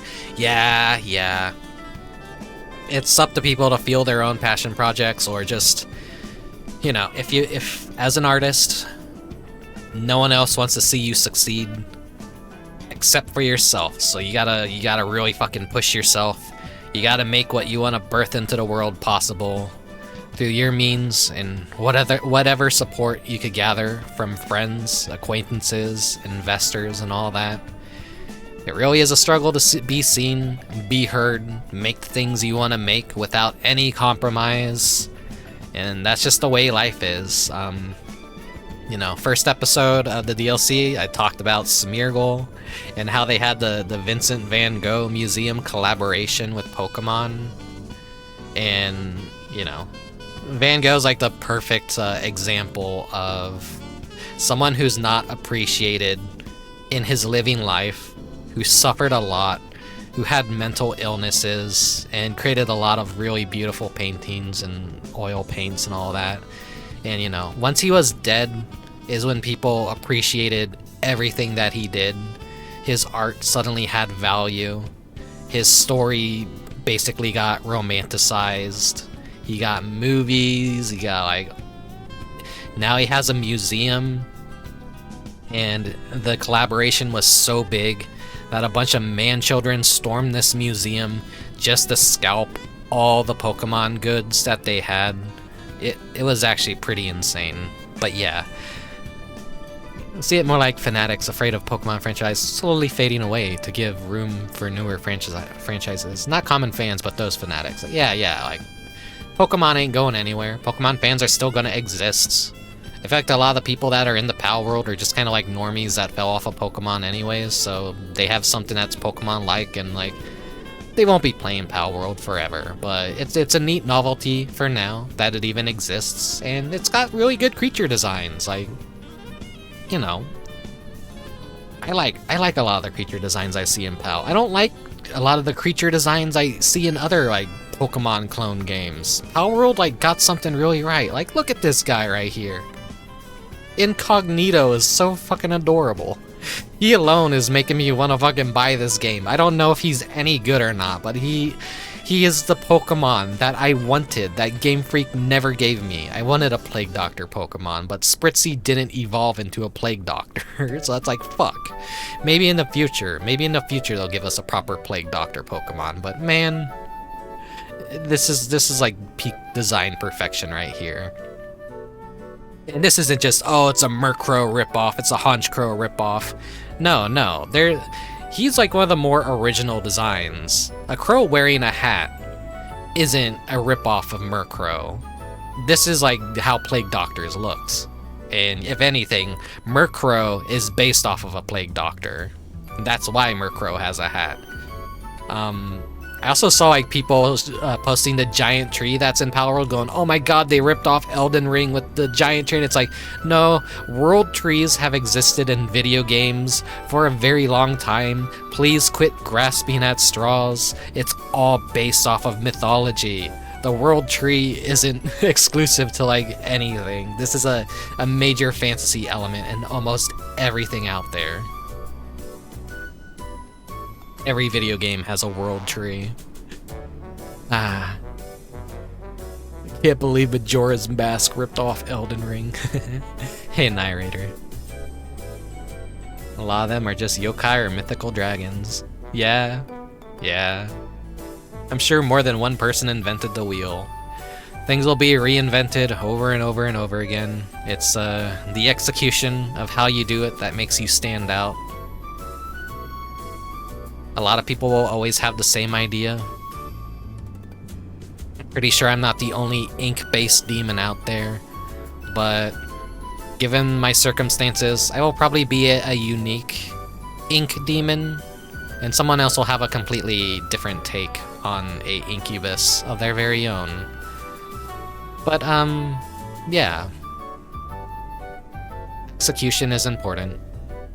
What I was talking about is just like, artists are generally more appreciated once they're 6 feet under than they are alive, and that's just a sad truth. So if you really want to make something, you know, what are you waiting for? Just try and fucking make it. Try and find the time to make it and keep at it. Don't give up. This is... just keep being passionate about something. Do what you want to do. If people appreciate it in the now, that's fantastic. If they don't appreciate it, and you know, it takes years and years, maybe they'll appreciate it then. Or, you know, maybe you'll leave something in the world worth caring about once you're gone, and then people will find a deeper appreciation for what you leave. I don't know, existential artist dread bullshit. Anyways, yeah, a cute Pokemon with guns is a fun image. Yeah, that's what made Palworld stand out to everyone, was just like, yeah, it's Pokemon, but with guns. Edgelords have wanted that for a long time, and they finally got it, and now, like, they're upset about it. It's like, whatever. Fucking...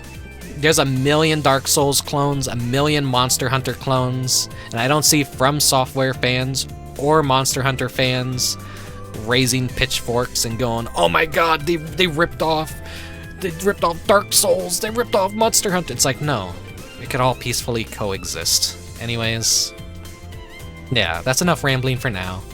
Thank you very much for watching. Thank you very much for lurking.